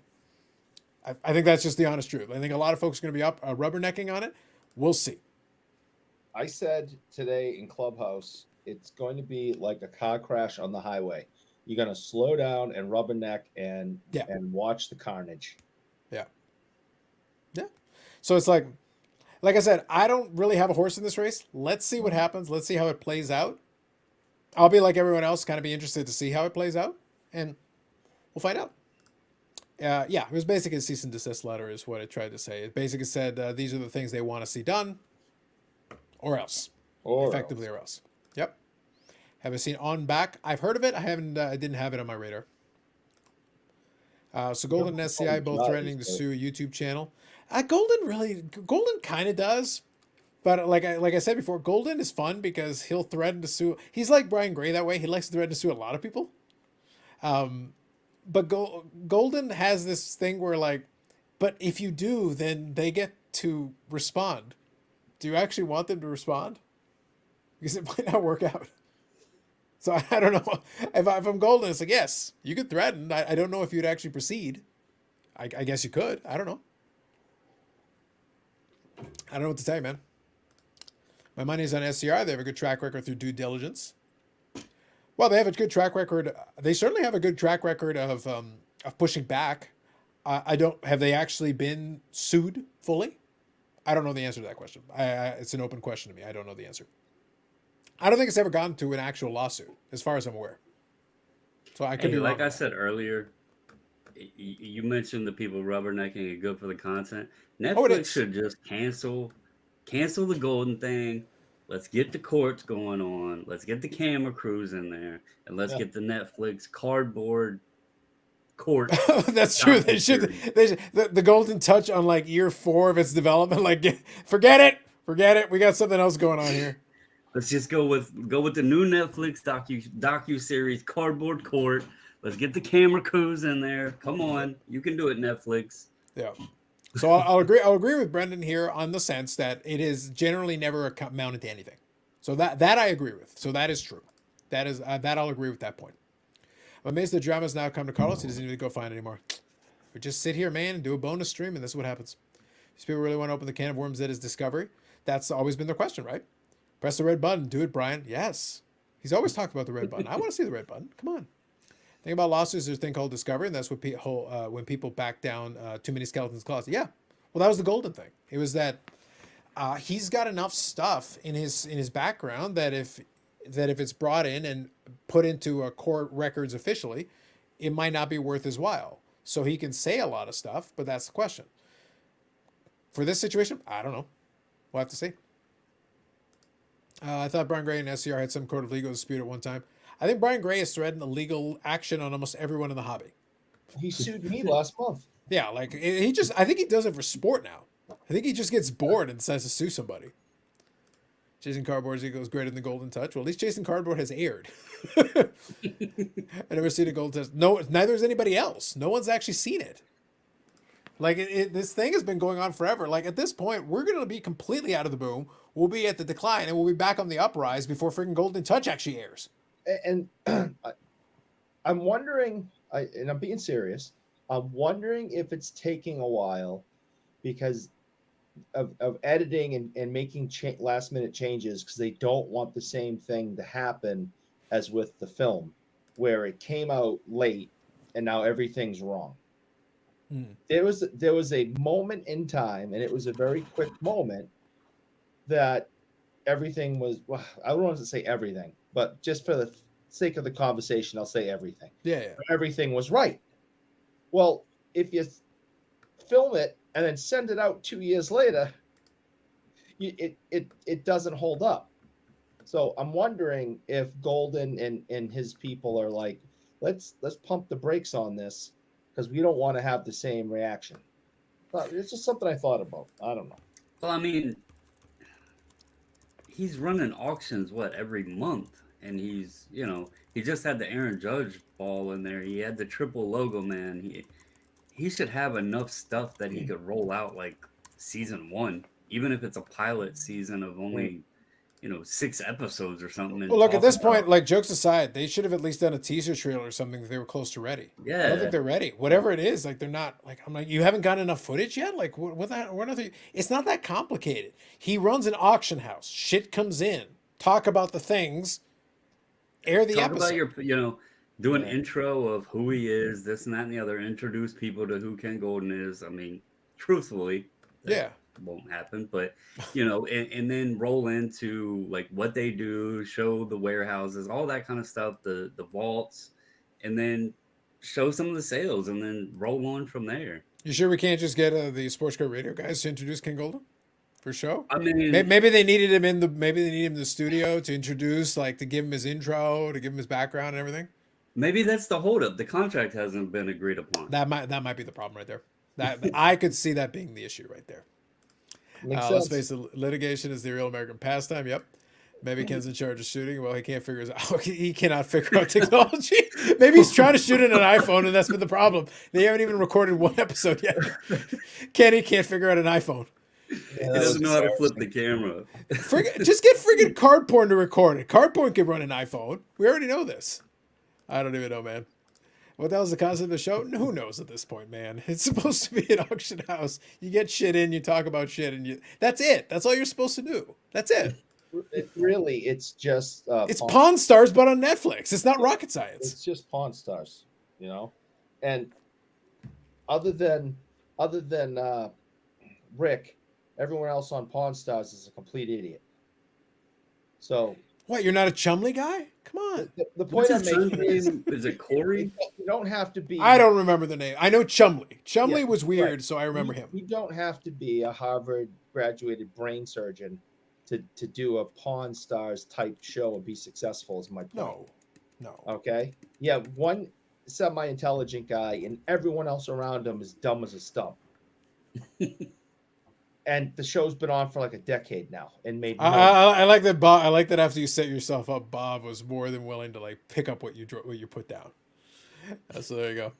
See, so at least Sports Car Radio appreciates that they would be amazing character witnesses for Golden in the show. I think that would add amazing flavor. Amazing flavor. Yep. Sounds like Eric's saying he'd fit in on Pawn Stars. Probably true. Probably true. Thanks, Paul. See, this is what happens, Paul, when you encourage him. All right. And Paul feels terrible about this. Are you happy now, Paul? Thanks. He's pretty happy. That's a laughing smiley face right there. He seems pretty happy about it. All right, Paul, you're on my list. There you go. All right, nice. So just out of curiosity, before we went down this horrific rabbit hole, what the hell were we talking about? I completely lost track. Eric popped on. You said you were going to catch up on the comments, and then okay. So, but we have caught up on the comments. So we have successfully done that. We have done. Yay! That's kind of where we were. Okay, gotcha. This is Carlos to Rick. It's like maybe I guess so. I haven't seen. I don't know, man. Like Eric definitely. I feel like Eric wants to be the old man, but I don't know if I'd give him that much gravitas. I don't know. I would say when I'm being myself, and I'm You're Chumley? No, I'm the old man. when I'm on a Friday night regular show, I'm more like a Chumley. That probably sounds about right. Yeah, that's probably a very self-aware element for you. Yeah. And Sarah, you should do top 5 reasons you like Ken Golden. There you go. Top 5. We love top 5 lists. There you go, Michael Ham. Thank you for that. You're talking about how big a Whalers fan Eric is. Facts. There you go. Let me see. Nice. You catch my joke at the end of last stream? Yes. I don't remember exactly which it was, but I did go over a couple of the comments there at the end of the stream, Bob. We did catch There's been a couple of times that we're about to sign off, and you'll just sneak in under the radar and drop just straight gold. And we're in the the problem is that Bob will do it literally as I've already hit the end broadcast. So literally we'll flip off, and that's what we'll see. And we're hysterical. Absolutely hysterical sometimes. There's been some good ones, Bob. You've done a good job. You've done a good job. But you got to get your timing, buddy. You can't wait until the last possible second to drop one, because then it's like I already hit the end stream and then we're done. And we got a little bit of a delay, so that's usually where you get missed there. But there you go. Cool. So we talked about that. All right. Anything else you guys want to touch on a little bit? Like I said, it was a bonus stream, just hanging out and chatting a couple of the stuff. Obviously, Sports Car Radio joined us in, so thank you to Sports Car Radio for chiming in on their side of it. We'll find out. I think there'll be more on this story one way or the other. And of course, like I said, Sports Car Radio will definitely have videos on it. So I have no doubt we'll find out more about kind of their side of things. We'll see if Geoff does anything on his side of things, and that's kind of where we're all sitting. Because again, I'm not a lawyer, don't play one on TV, and I didn't stay in a Holiday Inn Express last night, so I can't speak to the merits of the case from either side of it really, outside of just reading what's there. And all right, we'll let somebody else figure it out. As long as things are accurate that are being reported, there's no case. Now this is it. This is no accusation on either side. Now I'm just talking about legal precedent. If what you're saying is accurate, there's no case. If what you're saying is inaccurate, you're gonna be in trouble. That's how it goes. So when it comes to Sports Card Radio, I encourage them strongly to make sure that every single thing that they say is as 100% accurate. They're doing their due diligence. They're going over everything. They're checking their list twice like Santa, because if not, they're going to be in a heap of trouble. So you know this from experience, since your literal nameplate says he lies. Exactly. that right there is that would be the source of credibility that I would go for. Yes, I agree. You get it. Bob here says, have you done any digging on the 7-Eleven proofs? I have not. I'm still working on. That's definitely something that I want to work on. So we'll have to see. I don't even know. We'll have to find out what happens. So Pink Scott here.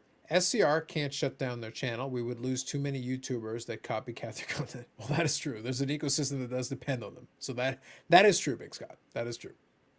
So I don't know about that one. We'll find out. Are you on the naughty or nice list?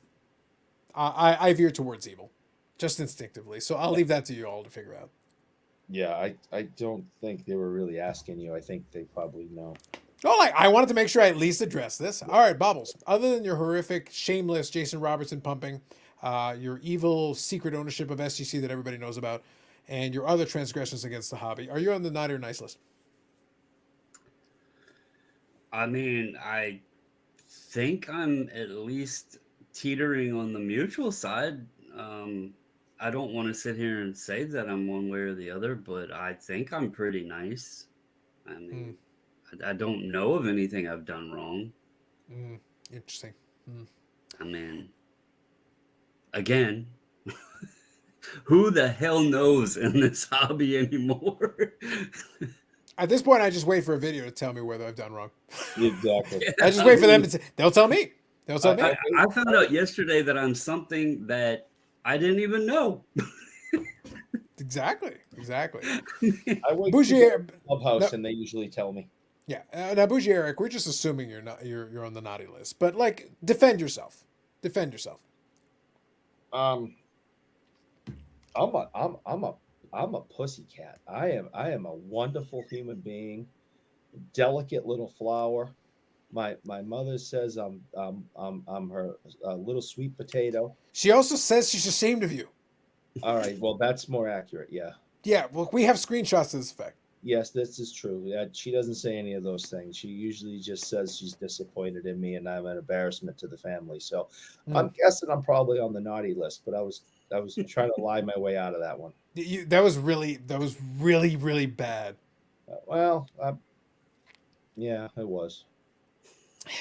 Yeah, moving on. My own mother doesn't even like me. I can't imagine anyone else does, even Santa. Nah, not so much, man. Not so much. It's okay. Moving on. You'll find out on 25th. Yes, we will. Nice list. There you go. Tag, naughty.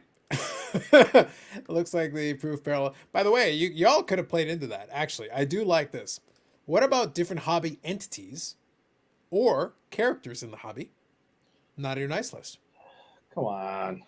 Look, I think it's a fun exercise. You can plead the fifth. Do. Oh, I do. Oh, I bet.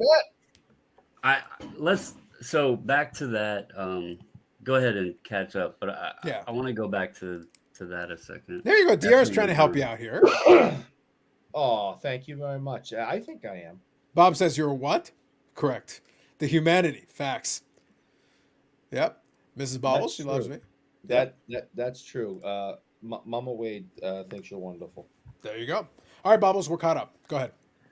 So he mentions tag, and I haven't kept going with the updates and everything, but I'll let everybody out there know because I know folks have kept up with tag and watched probably my videos on tag and the interview and listened to Carlos about it. You've done videos about tag? Allegedly, they had 35,000, if I remember correctly, cards sitting there, plus 35,000 plus. And for my weekly update that I did, and I actually gave them an extra day, but I did the update on the 20th. I normally do it on Mondays. I skipped Monday and I did Tuesday this week because I forgot on Monday. The previous week, they had only done 90 cards in a week. They allegedly had 35,000 cards there, and they did 90 cards in a week.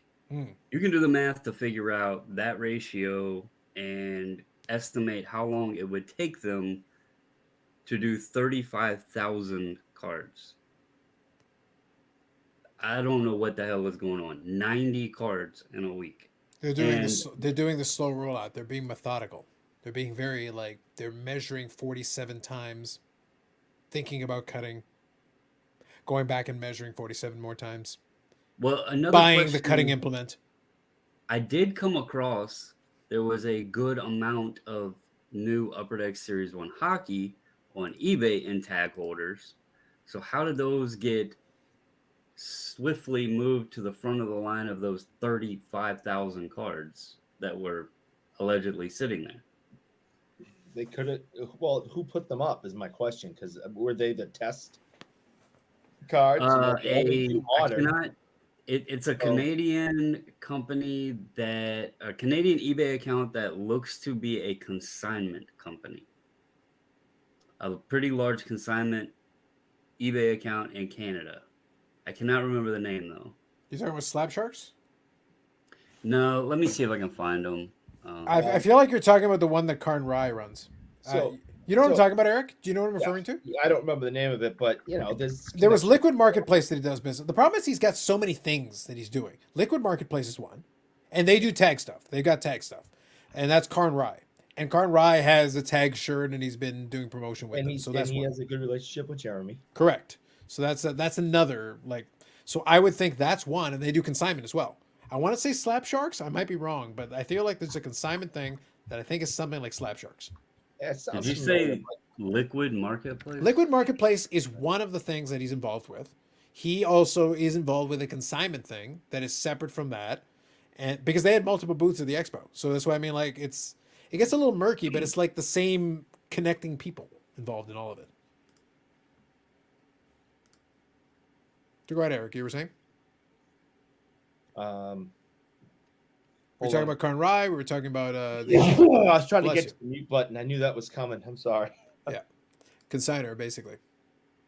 Yeah. So I was just saying that you know, Baubles kind of asked a hypothetical question of, you know, why, and I'm just, maybe these were the test cards, you know, because they promote that they only do modern right now. They grabbed the newest stuff, ran it through, and now they have all these cards sitting in holders, and they're getting rid of them. Well, that's So, the problem though. They're not in Sense to hold. me, but I could be wrong. Well, I think so. Bubbles, were you mainly referring to like because we talked about when you did your discussion with the founder, he was talking about that big mass of cards they physically had on hand, Right. and then they went through the list of them, whatever. But at the same time, you're running the numbers based on their population report, based on the data that's available on the site. And we're like, in theory, we've got 35,000 cards, like an infinite backlog, given the slow rate at which stuff is being added to the population report. Like, is that a fair synopsis of what we're basically getting at here? Yeah, I mean, if they allegedly had 35,000 plus cards in house, how are they only doing 90 cards in a week? Like, you're not moving that number down at all. And then it was interesting to me to see the Series 1 volume that was up. Like, how did that get moved in front of everything else? I mean, if they had 35,000 cards sitting there for how long ago did I do that interview? 3 weeks ago? Yep. I mean, I mean, I don't know. So I'm playing devil's advocate to answer these hypothetical questions. This isn't a real defense or an opinion, okay? I just want to state that. So you're asking hypothetical questions. I'm running answers in my head of why, you know, hypothetical answers to your hypothetical questions. Maybe why only 90 cards? Maybe one of their machines broke down. No, if it, You know, right? if they had the ComC Would machine, that make sense? if they had the card RoboCop, because I made fun of ComC no end when they talked about their machine, and when they talked about the building they could see from, you know, if they had a building you could see from space, a machine that was RoboCop. Yes. That was in a week, Eric. Huh? That was in a full week. 90 in a week. Like, they could basically unplug every machine in the building and still should be able to do 90 in a week. You asked a hypothetical question. I'm trying to give you a hypothetical answer. You know, why? Please stop that nonsense. So, you know, maybe they're on Christmas vacation. Maybe the machines broke down. Maybe the whole place got COVID. I mean, who the hell knows why 90? 90 is ridiculous because, you know, PSA, one grader of PSA is looking at one card every 30 seconds and banging out a couple of hundred a day. One person, right?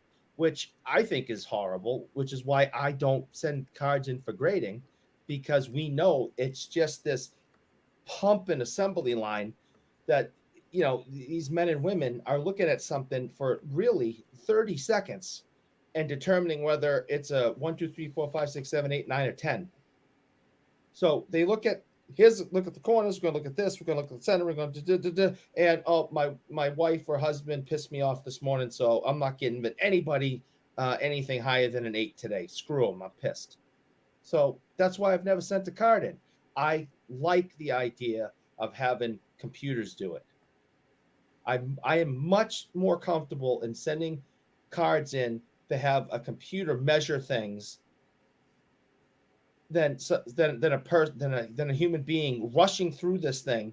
You know, like an Apple factory in China, that if you go over 30 seconds, you're going to get whipped.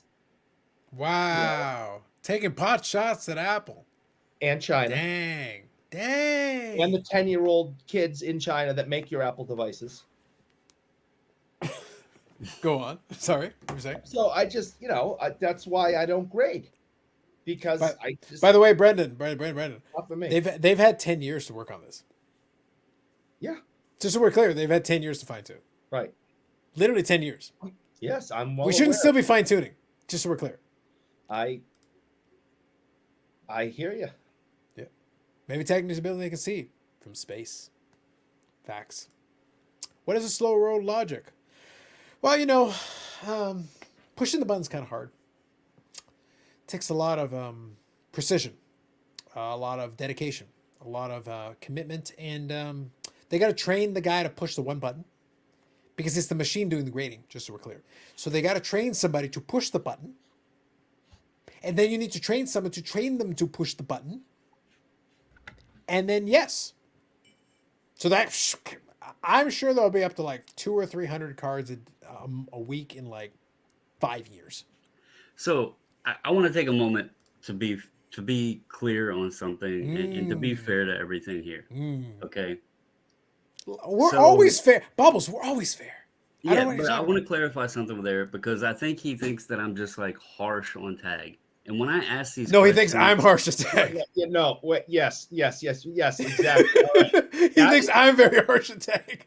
Brandon, I don't think you're harsh on tag at all. I have complimented you behind the scenes and live of what a great job you did and have done. This is an accurate statement right here. This is a very accurate statement.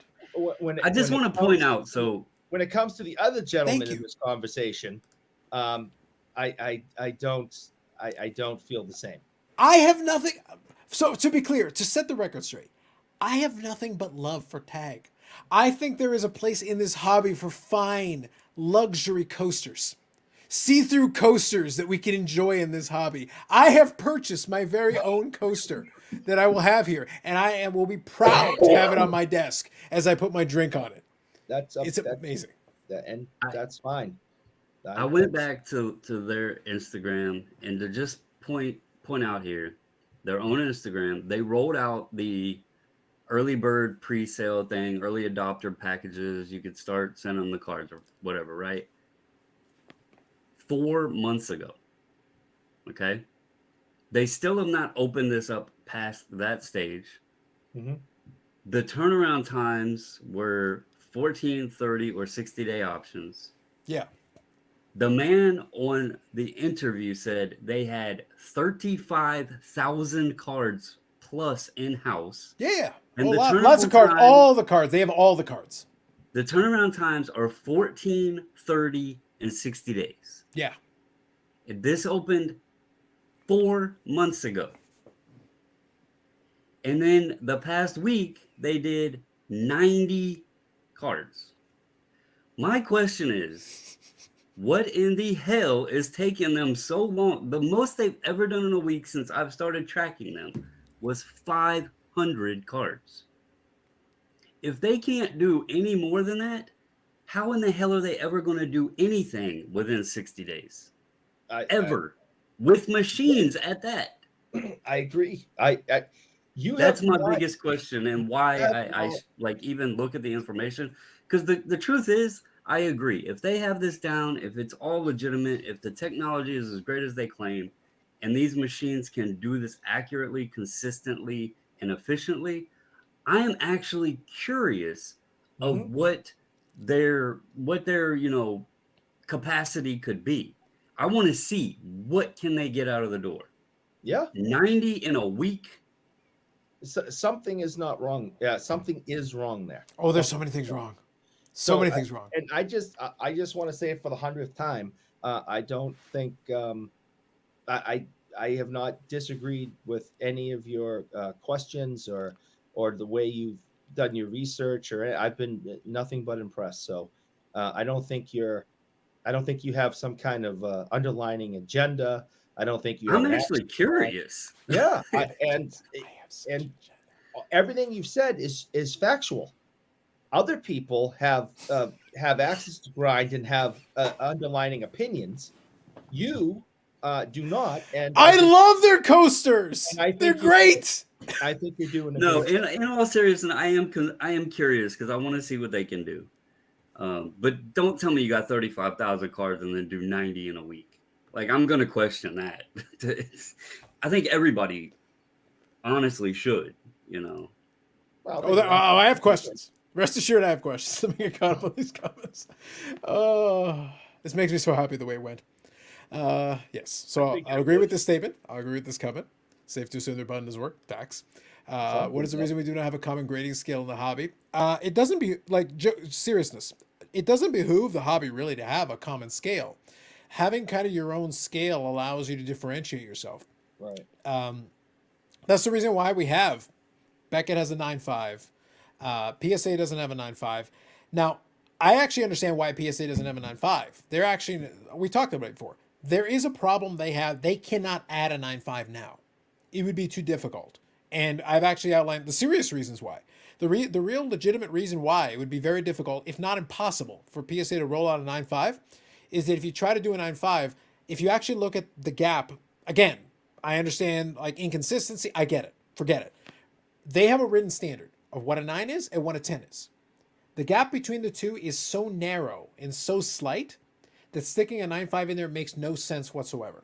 In order to make a 9.5 work, you would have to retroactively take the definition of a 10, make that a 9.5, and then have a higher end version that would be your 10. Problem is, your previous 10s would then be invalidated. Right. Yeah. And nobody who has a 10 today, who is on the kind of the edge case lower end of the 10 scale, would suddenly want that.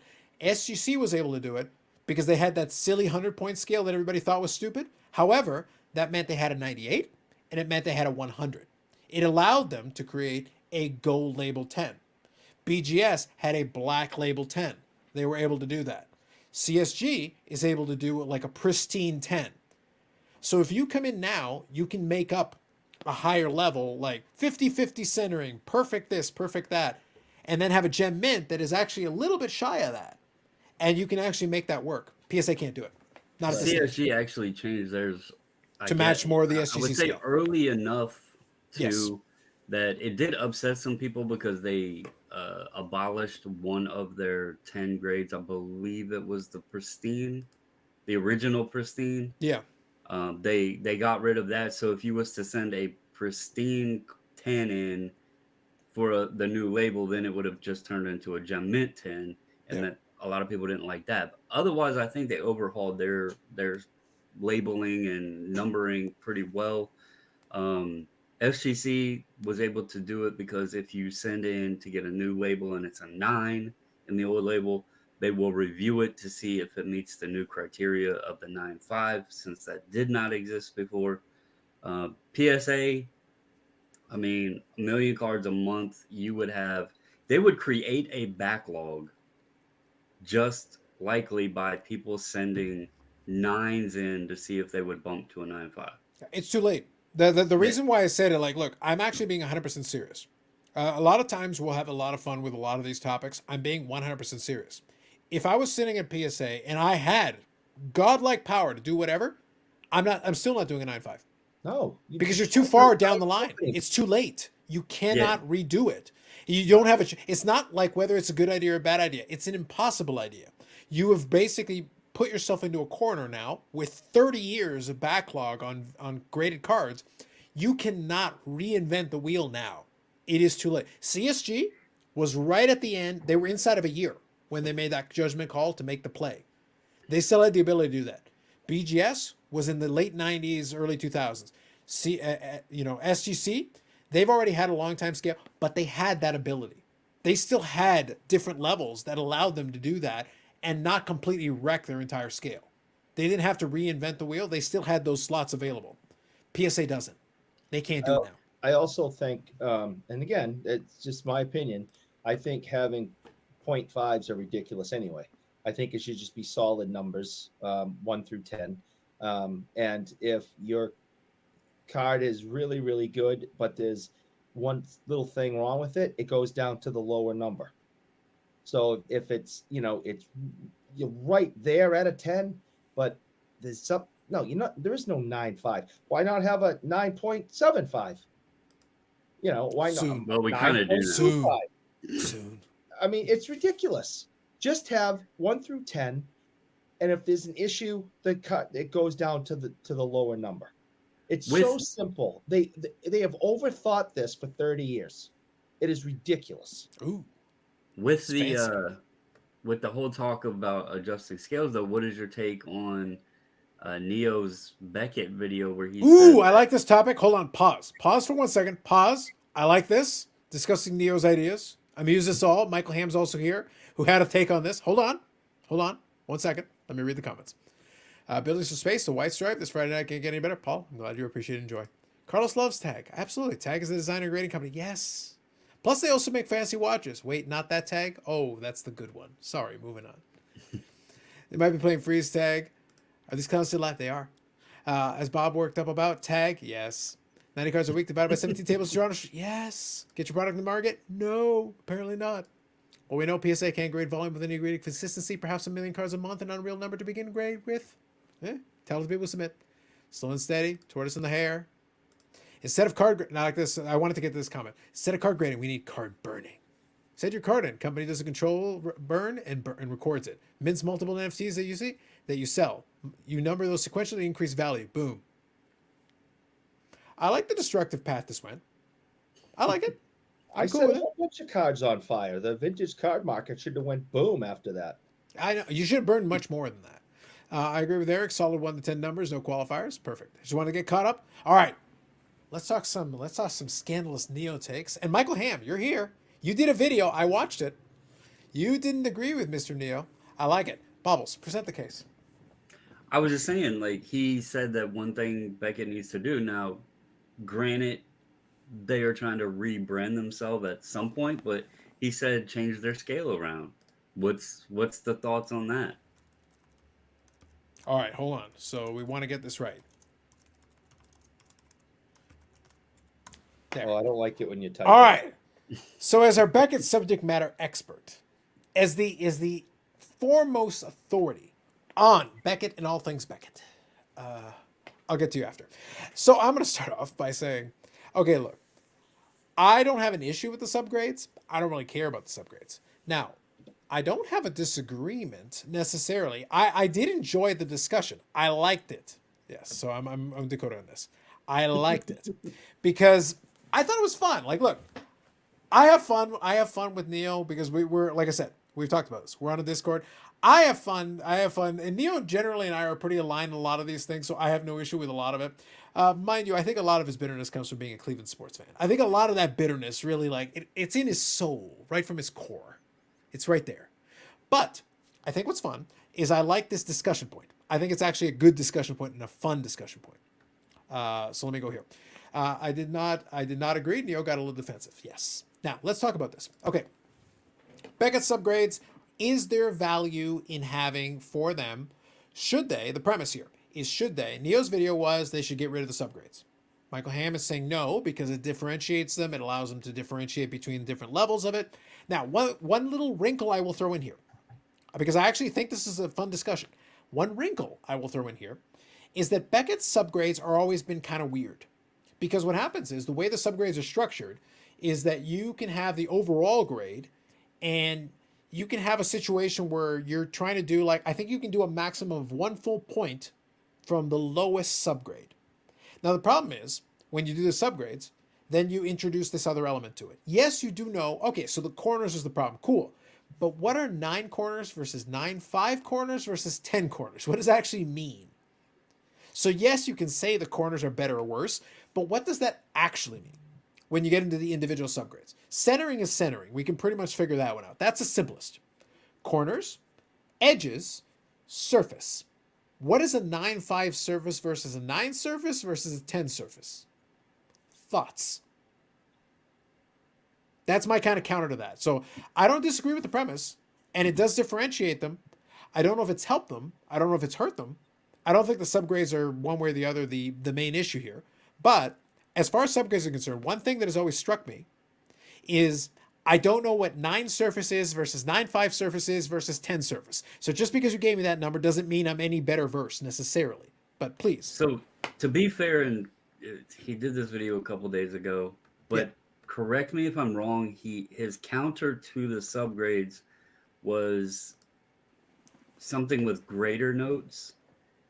And I do know that Beckett, or I don't know if they still do, or if this was a special case scenario.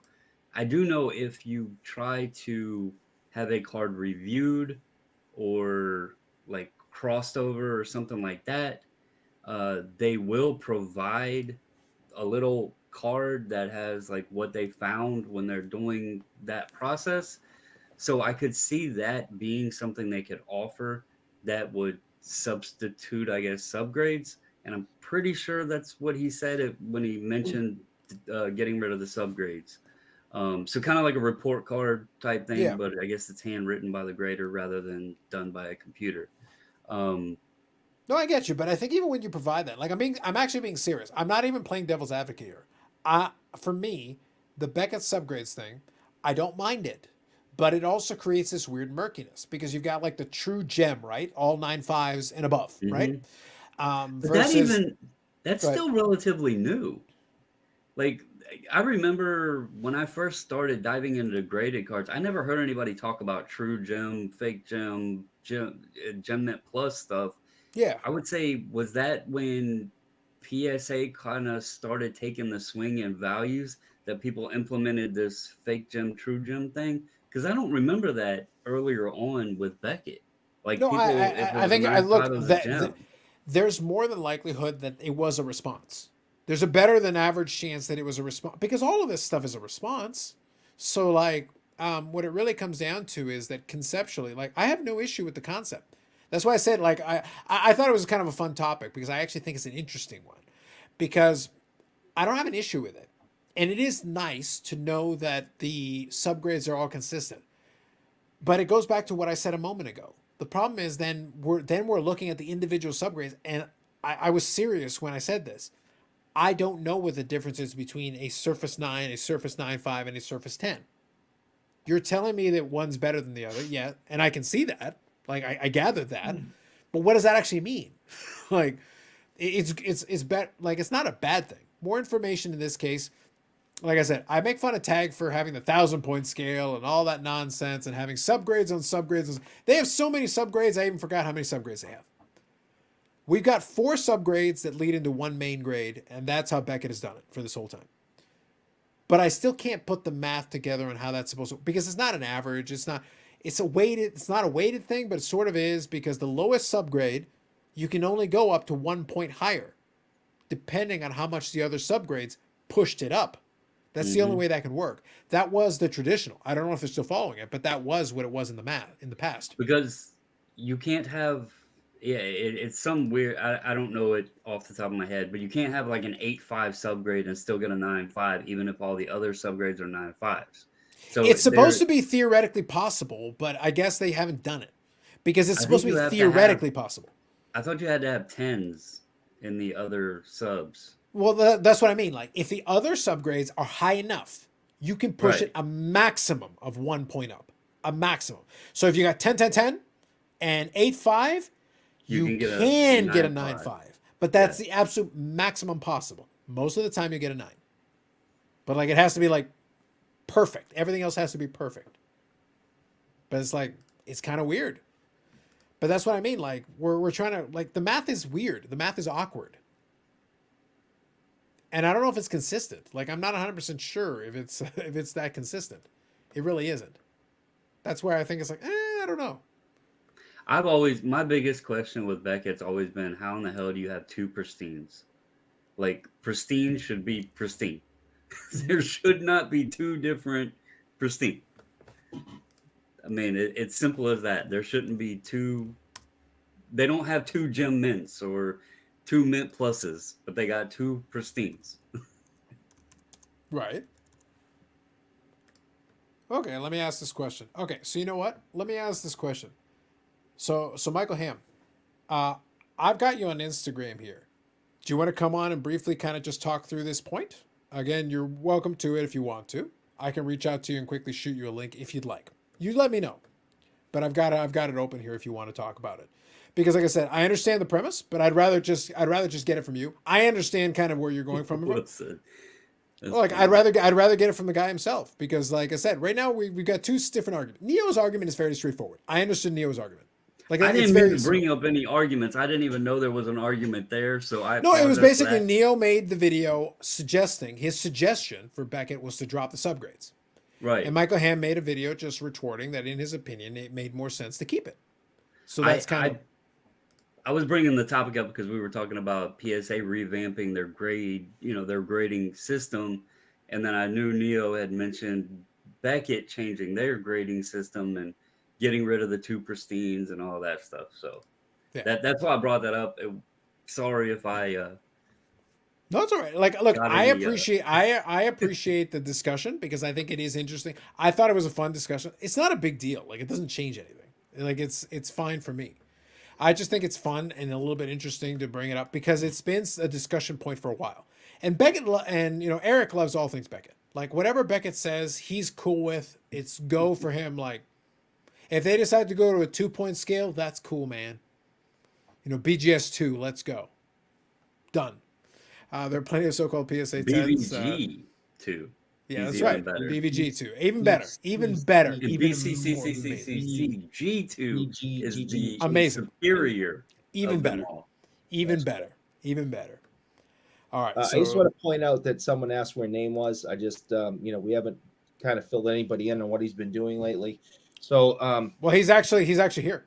So, in this edition of Where in the World is Name Cardinal, he has. Good evening, Will. He's very much into charities, as you know, and right now he's in Australia, and he is declawing kangaroos. There is a major issue in Australia of kangaroos clawing people, and he immediately heard about this and jumped on a plane, flew to Australia, and he's in the outback at the moment, helping the Australian people declaw kangaroos. So that is why he cannot join us this evening. Interesting. A man doing the Lord's work. He really is. Interesting. Very well. He is a blessing. So Dak says here, I'm with anyone who goes against Neo. I don't need more information. Fair. Will So says, to answer that Dakota's question on the 210s, they do have 210s, but they have one of them is a pristine, the gold label, the other is a gem mint. Beckett has two pristines. It just, you can't make this crap up. All right, hold on. Eric, focus. Michael, as soon as you're good, you just give me the thumbs up and we're good. All right. You just let me know. we got Michael Ham here. You give me the thumbs up. Just let me know. All right. So I'll let him have a minute. So we got Neo here. You good? All right, cool.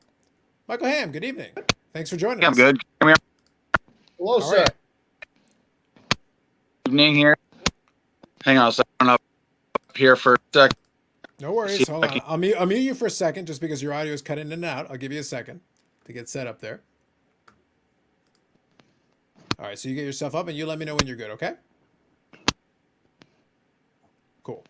All right, so let me go here. Can you hear all right? Your audio keeps cutting in and out. Like, I can see you fine, but your audio keeps cutting in and out. I mean, set on. Come. Yeah, no problem. Go ahead. You got the link, so you're good. All right, so back in the day, BGS 9.5 sold for the same or higher than PSA 10s. BGS subgrades are part of the hobby. History won't go away. So I'll let Michael drop off for a second here. Oh, you got your headphones there. We'll see if he's set up there. All right, so I'll give him a minute. Let's see. How many R's are in claw? There you go. Good point. Beckett diluted their product too much, too many options. Yes. You good, Michael Ham? Yeah, I'm good now. All right, perfect. Awesome. How's it going? Good evening. I'm good. Early, it's 12:35 in the morning where I'm at. It's 12:35 in the morning where I am too. What's your point? All of us. That's true. Yeah, like No, so going on to the Beckett thing with what Neo is saying and talking about graders notes is yeah, the nobody's scandalous gonna go Neo, the looking scandalous for Neo graders who notes, says he's in and bed. The scandalous basically Neo says he's in subgrades bed. are graders notes. So we already get that information. I don't know if I'm still on or not. You're still on, yeah. Can you hear us okay? Let's see if I can back this thing up with something else. All right, I'll give him a second. I'll just mute him for a second while we're just reading a couple. So just good point. Beckett diluted product too much, too many options.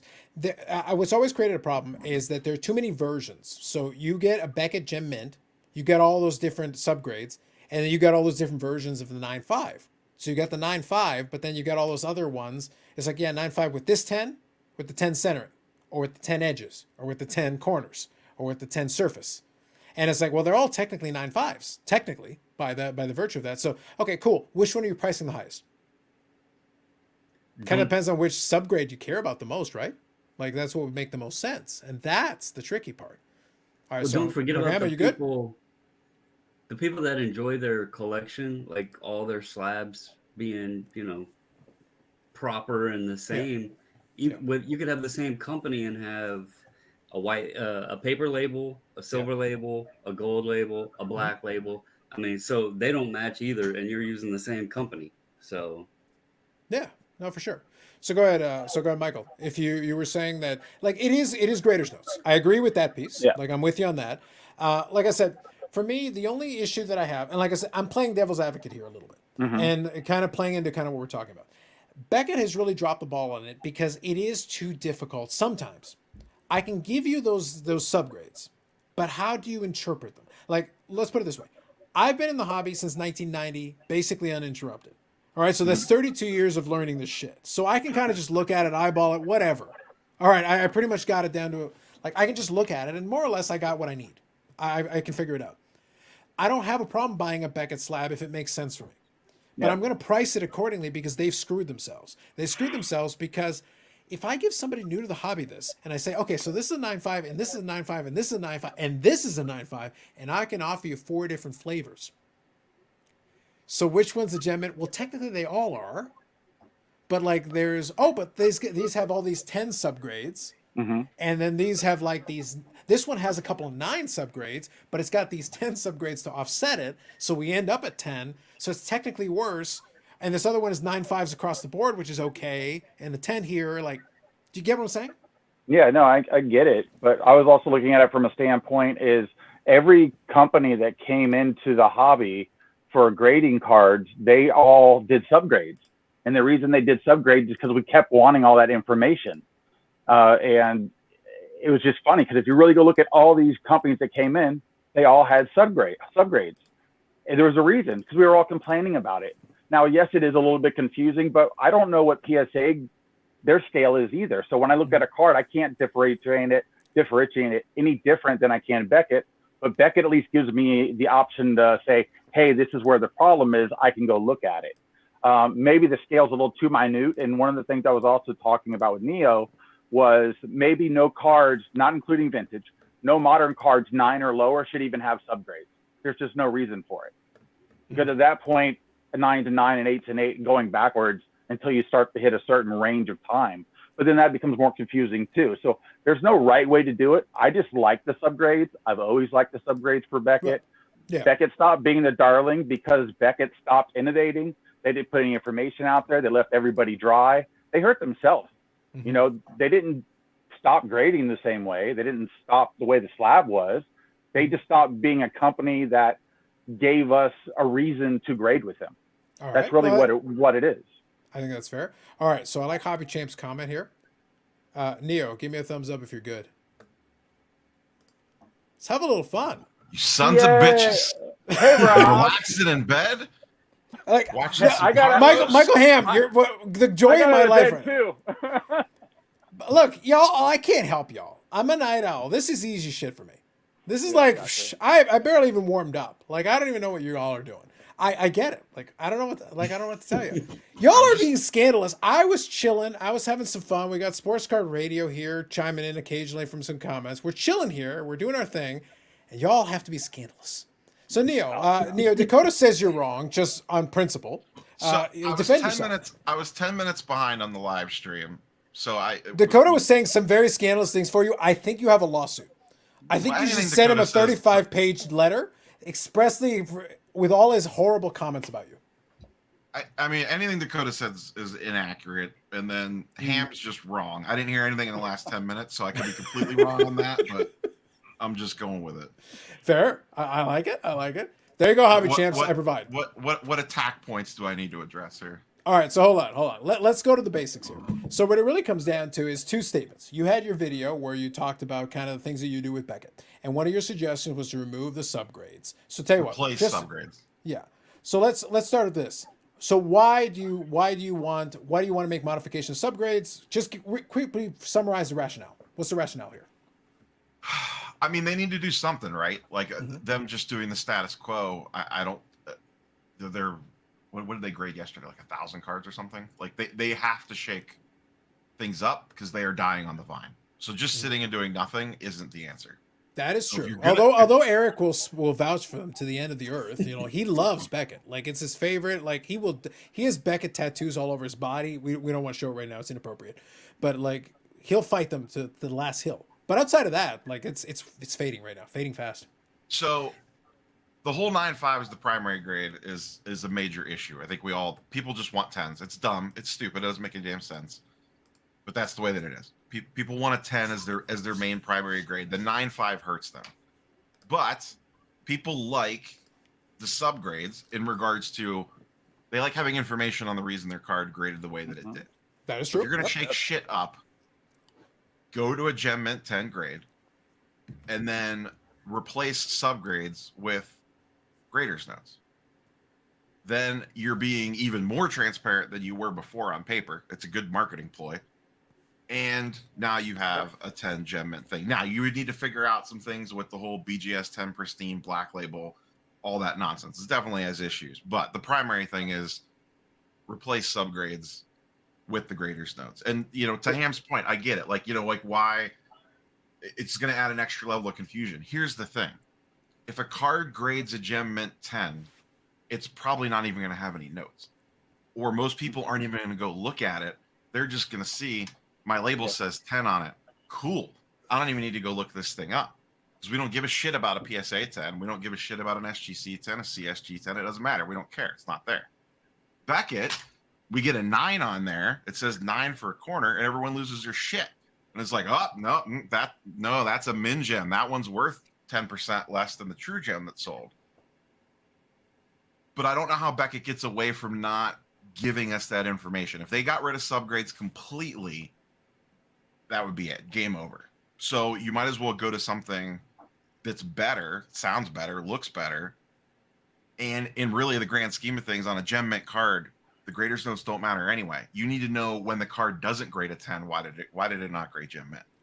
So if it comes back in 9, that's when I care about the grader's notes. Oh, it has a bad soft corner on the back left. That's what I want to know.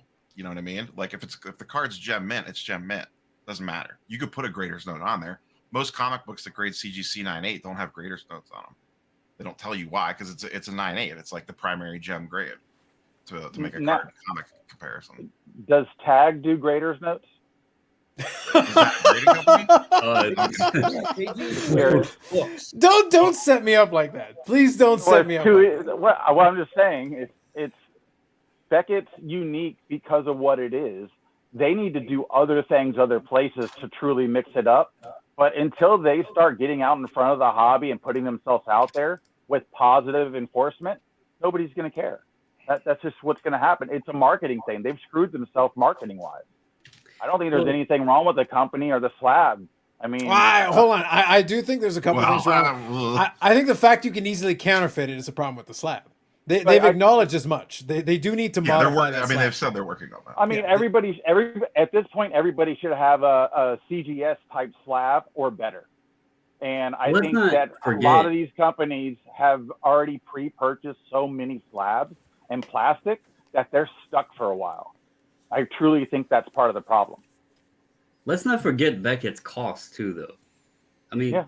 I'm pretty sure they're the most expensive company to even grade with right now. That could be a lot of the reason they're not getting demand. I mean, they're throwing out 50%. Well, Eric needs a lot of off money. all- They pay him a lot to promote the brand. I mean, the monkey in the room is they're not even the second place grading company anymore. They're third. No, They're not. Like I mean, a they're BGS not even 9.5 third. True Gem. They're not sells even for third. I this- think they're fourth now.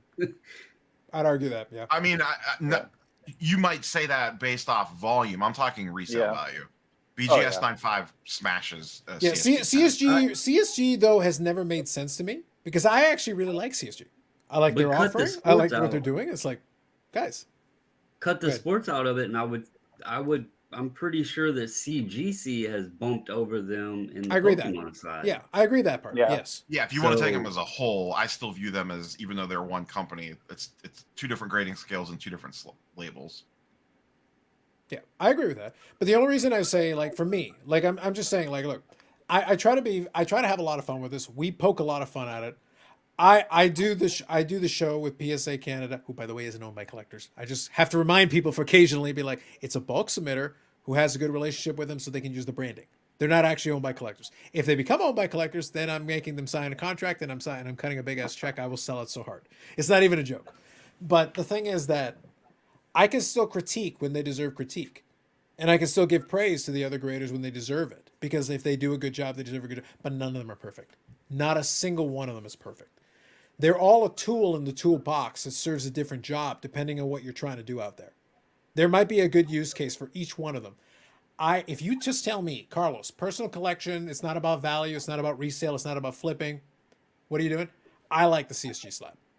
I actually like it quite a bit. I would be happy to put my cards in it. If it's just about a PC card, whatever, and you make it easy for me to submit, I'm in. CSG, awesome. PSA works fine for a lot of my purposes. I can submit my cards easily. The ease allows me to make that work. But if you let me just do PC whatever, CSG works fine for me. But the resale doesn't match that. Like if it's about resale, like that would make no sense. I'd be losing money and just throwing it away for no reason. But the product looks good. It's not about the product. The audience just doesn't seem to accept that. Like, and by the way, they have credible graders and they have all the rest of the stuff you'd expect. So, and what's going on? And they had to drop subgrades because they felt like the marketplace didn't appreciate it. I think Michael Ham's point is, I think, fair, but I don't know if all the collectors like subgrades. The problem is sometimes we get into echo chambers. Like, I'm being serious for a second. Sometimes we get into echo chambers and we listen to the people in our echo chambers who say, "Man, we all love subgrade." But then I go look at the populace as a whole. It's like, I don't understand subgrades. That's all the new people, though. But the thing is that you want to label them as just the new people. I think there's plenty of old people who don't understand subgrades either. No, I talk to them and they don't get it. DGS used to be the leader, and they had subgrades the whole time. So we know it's acceptable. It is acceptable, yes. It was Sorry. acceptable. But it's again, everybody that came in tried to mimic it with subgrades. It was what we all wanted, and everybody came in doing it, and now we're crucifying it. I just don't get that. Well, to be fair, just for the record, I'll put in a vote for the whole time. I don't give a crap about subgrades. Like, I haven't been impressed with the subgrades for the reasons that I just outlined. Yeah, you can give me the subgrades, but I don't okay, tell me what that subgrade actually means. So again, I don't know what 9.5 original corners are versus 10 corners. What's the difference? Again, SGC used to have the grading scale where you'd have 96, 97, 98, going all the way up or whatever it was. That's right. And they got away from it because it was more confusing. All right. So Tag has this 1,000 point scale, which thank God they don't put that on the card like that. But well, they did in the first. They did in the initial mock-ups. In the initial Talking mock-ups, about it was pro there. grading companies, though. But they're the future, unfortunately, and we all have to get over it. And eventually, somebody's going to buy them, and they'll become bigger. They will be the greatest coaster manufacturer of our time. I look forward to their coasters. Everybody else is going to mimic them. That's what's going to happen. AI has to get more involved. It's the only way to get past the scandals, the trimming, the fake card. It's the only way to do it. You have to start doing it. It's the only way to fingerprint cards. That's just how it's going to have to happen. Now, the longer you wait for it, then more crap's going to happen. You know, I still just see fanatics coming in, possibly maybe they go buy tag, you know, and then they start slabbing cards for you. Like, hey, you just want a 10? Just buy it. Here you go. On the website, you don't have to pull it. Boom, there it is. That's what they're going to do. Need to grade more than 65 cards a week to be taken remotely seriously. Okay, I agree. quick serious point. Like we joked about and this. 55 of those cards can't be from their owner's PC. That's true. It can't be from that one box that Bobbles exposed. The 35,000 cards. They're just pulling cards out of that stack. Look, serious point though. Serious point. Look, I'll make fun of the coaster company as much as I damn well please on this show. However, serious point for just a moment. Serious point. I don't know if they really have to buy it. Your Fanatics point, Michael Ham, I think is valid. Mm-hmm. But here's the thing though. I think you can reverse engineer that technology because, again, I'm still not convinced they have the technology. They protect it like they have something nobody can create. I understand. Or it's the same thing anybody can create. That's what I was going to get at. They can't actually patent it because it's like the basic normal thing, and so they don't want to tell anybody about it because it's not hard to duplicate. Correct. That's probably most realistic. That's the way I would see it. Yeah, I have had the chance. Like, look, here's the thing: for better or worse. And we always have fun on this show, and we enjoy the silliness of it, but then we'll also bring in let me bring in. Look, I've read some of those patent filings. As boring and dull as that is, believe me, that's boring and dull. Trust me. I've read it. It's not that complicated. It's not rocket science what they're throwing in there because they have to put in the patent what it is, at least conceptually what they're doing. They don't give away all the trade secrets, but they have to give enough to get a patent. They must explain something about what they're doing. It's not like that could be reverse engineered by a bunch of companies, what they're suggesting in there. And the problem is the testing they say they've done. The problem is I need a white paper from you then. I need actual scientific confirmation that your technology is actually doing what it claims to do, because at the moment you're just telling me that. Well, HGA told me a bunch of things. They made an infomercial that was hysterical. They threw a bunch of big words at the which have meaning if you look them up individually. But it's like, is that really what you're doing, or is that enhanced imaging? Is it just you blowing up the picture? Because it looks like a nice, fancy scan, which is fine. That can still help you. But that's not mind-blowing next-gen technology. No. That's the only thing I've seen out of any company is when Peter did that walkthrough over at SGC, and they showed how they could see a wrinkle on a card by changing the color profile. Yeah, the contrast. Yeah. That was the only time I've seen technology actually work for looking at a card.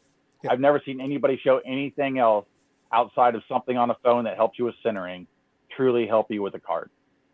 Yeah, exactly. And Kirk's Card Care, because he helps cards. So Neo, when do we get Kirk's Card Care as a sponsor? I don't use that shit. It doesn't matter though. Like, would you? I'm actually asking a question. Would you be morally opposed though? Like, if they actually approached as a sponsorship, that'd be kind of funny. I mean, I would tell them no because I don't use them. So that's just a general rule that I have. Fair enough. So fair question. We could have had the Arena Club Neo collab that we all wanted. You just refused on principle. Like, come on. You could have met Jeter. I'm good. What do I want to meet a Yankee for? Fuck those guys. The Arena Club deal is broken. It's done now. Man, brutal. Go ahead, Bubbles. So back to the subgrade thing real quick. Do you find that they're relevant or more relevant for people buying ultra modern stuff and everything, looking at subgrades and picking ones that they feel more confident in cracking and sending elsewhere? Because I hear and see so many people that will pick and choose with them subgrades, maybe pay a little bit more for one because they know the standards of the other companies, and they'll buy that BGS slab, crack it out, and send it. And then that tells the story of, okay, this centering's a 9, but everything else is like 10s. That should PSA 10. Yes, correct. Because PSA grades so softly compared to other companies. It's easier to gem over there than it is somewhere else. So you can take a 995 somewhere else and possibly gem it over at PSA because of how lax they are with their centering on their 10s. Like you were talking about earlier, how they do the bump up. So there's no 9.5, so they just bump it up. Beckett's actually the easiest to gem a card with by a large margin. Well, you can't pristine black label one real easily. Well, no, after no, that you're one talking guy. about two different That's things. not a gem mint card. See, Yeah, you're defending Beckett. You don't even understand the their not- standard. the That's true. 9.5. That's true. I'm sorry, because PSA doesn't have anything higher than gem mint. Which I think every card company that grades should have an elite status for a possibly perfect card. No, sure, You but hold can't on. have it. Just to be clear, though, I explained already why for PSA, even in a perfect world, we can't do that now. Like it's one of Oh, those. no, I things- agree. I agree what you said. They're kind of stuck there Yes. in that situation, and that's their own fault.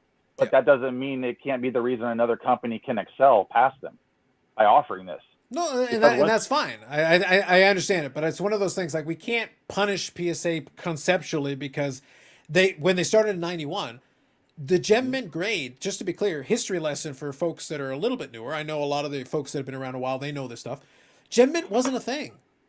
Mint was conceptually like the top, like that was the tippy top. The PSA 9, the Beckett 9, whatever, mint was meant to be a perfect card. Gem mint only came to parlance into the discussion as a result of third-party grading. So starting in 1991, gem mint suddenly became a thing, and it was like, but the problem is they had that standard already. Like there is a written standard, and it leaves room. It leaves you room within it.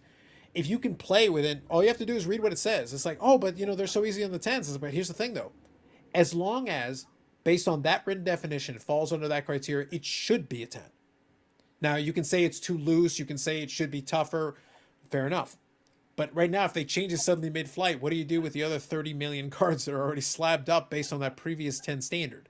Yeah, and the only way to get a higher level PSA is you have that one guy grade it and he puts a little diamond icon or something on it. That's which I think. Come on, Mike Baker, NBA sticker. Come on. Sorry, yeah. I saw him one time and I was like, "What's he doing?" They're like, "They make your PSA 10s worth more." I'm like, he used to work at PSA. Okay. Isn't that good enough for you, man? Come on. Yeah, well, I want black labels. That's what I'm looking for. Well, that's fine. And the thing is, the black label still holds a premium. Well, unless your buddies was buying gray. Yeah. Then it doesn't hold a premium. Then it shouldn't hold a premium. Well, I think that's the only reason Beckett's even relevant anymore is because of that. It has helped them. It has helped them having that standard. And we talked about the SGC gold label, which is a higher level, which has helped them because it gives them also something where it's become tougher. And Bobbles, you've already talked about this. It's become a lot tougher to get that gold label. Like it's actually over time, progressively, it's become tougher. And holding the line on that, though, does offer a premium. It does allow the gold label to hold a little bit of prestige, a little bit of a higher tier. I'll say this. I've started to sell some of the gold labels I have. Neo, take the screenshot. You For can add a that to few your different case. reasons. You mentioned the the value added to it. But B, if I look at that card and a gem mint card, I'm not going to tell a difference. Like visually, I'm not going to see a difference. And I don't need to sit on the gold label. Yeah, it's cool to have. I won't sell my Soto gold labels I have, but some of the other ones I've just kept because they were gold labels. I'm starting to release those out into the wild because it doesn't make sense sitting there holding them just because of the label on it. And they're damn near non-existent now. I'll just say that. I haven't seen one in an order in a long time. So you're suggesting, Bobbles, that SEC has changed the standards over time? I don't want to say that they've changed the standard. There's different aspects to look on it. I would be lying if I sat here and said they changed the standards, but I would also be lying if I said it could be possible that they've made them tougher. So what do y'all think about cards that are more elite cards? I'm going to use this as an example. So if I sent what I would assume would be possibly a PSA 10 Joe Montana rookie card, do you think they would still do a 10 or are they going to push it to a 9 because they don't want to have any more 10s? So you're talking about pop control right now. You're talking about pop control. Either pop control or now making this assumption that it has to be better than what it should be in order to get that grade. Where in the past it met a standard, it was okay, but now if we grade a new one, it has to be so much better than what we did before. Because I've Neo, tinfoil hat time. I've seen two cards like that next to each other. You can definitely tell one's a lot different than the other, but they're the same grade. Yep, no, I'm with you. I'm letting Neo have a chance to get the tinfoil hat. This is important. Michael Ham, settle down. We got to have the prepper. Yes. Oh, thank you. Beautiful. Love the tinfoil Neil, hat. thank you. This is you delivered. Thank you for that. I like Uh, props. Props are good. That's important. We had to have the tinfoil hat. That was important. I So- have a so- dead duck.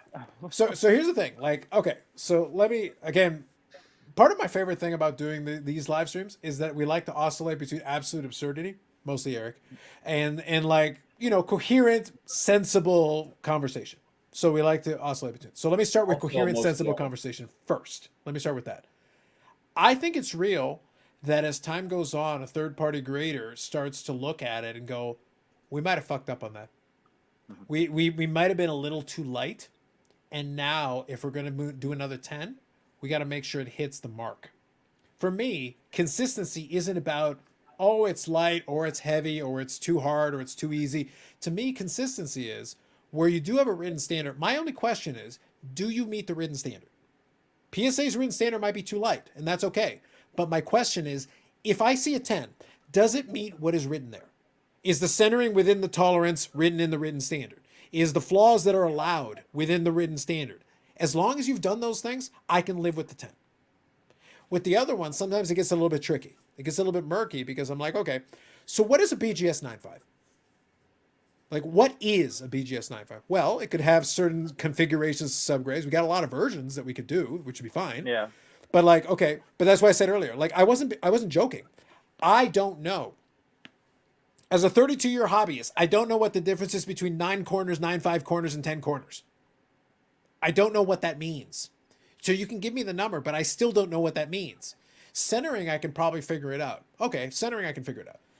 Edges, iffy, but it's a little easier. Surface. What's a 9.5 surface versus a 9 surface? What does that mean? One more scratch, one more flaw, one more like hazy piece. What does that actually mean? I don't know. I don't know the answer to that question. It's And it's because kind of no important. company will let us know how they grade the cards. Yeah, They because don't I give think us they don't give us the rating scale.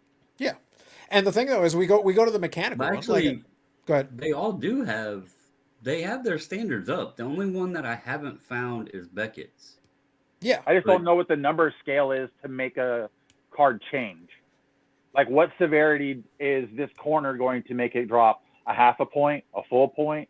Is it Yeah. the front back corner, the back corner? Because it's always, hey, we grade the front of the card harder than the back of the card. Okay, Yes. so it's like, so how soft can the back actually be? How off center can the back be from the front? yeah, Just due to eye appeal, which eye appeal isn't on the grading scale, but it's used. yeah. No, that's fair. But So you're saying you need a grader's note to tell you why the corner looks the way that it does. I need Neo notes. That's all I need. I love where it goes. I love where we end up at it. It makes me happy. No, I like it too. That was great. Yeah, but no, like here's the thing, and I've tried to present it a bunch of different ways, and Michael and Neo and everybody here knows. Like, I look at this hobby with a very kind of cynical lens, but I also look at it with a very realistic lens. I know it's broken.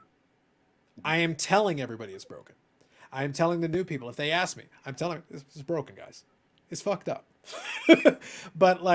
But I understand it's fucked up, which allows me then to operate within the space, understanding like there are landmines all over the place, but I have the roadmap to walk around the landmines. So I understand how to. Now, for somebody new, like I totally get it. It's like, oh, your leg got blown off. That sucks for you, man. I get it. You stepped in the wrong spot. I'm sorry. I hear that. But you should have asked ahead of time. But at the same time, it's like all of this is broken. The idea, though, and like bringing it back to like that mechanical thing, we use tag. We're going to use tag as a placeholder just because they're the ones representing that space now. They're the ones that are going to represent it. So fine. I don't care who it is, though. I have my personal issues with tag. But forget that for a second. Just conceptually what they're doing. They haven't proven to me that they're capable of actually fixing that problem. Because even when you get the machine to do it, if the machine does what it's supposed to do, it should be consistent. But the problem is they say they're using machine learning. So it means over time it will adjust and adapt, and it will actually become worse over time and become as inconsistent as the human counterpart over the course of enough cards. That's what actually should happen if the machine learning does its job over time. Because cards are too weird. They're too random. The different manufacturing ways, like it should actually become more increasingly broken. So right now, the tag graded stuff right now should actually be the most accurately graded. And in 6 months or a year, it'll actually be worse graded than it is now. Well, with the way the product's being printed right now, it's going to have to get worse. Yeah. So it's like, now, mind you, at the rate they're going, that'll be like 10 cards from now. But it will be worse. The 10th card from now will be much worse than the current one. At the rate it's going. Bubbles, are they up to like card 61 yet?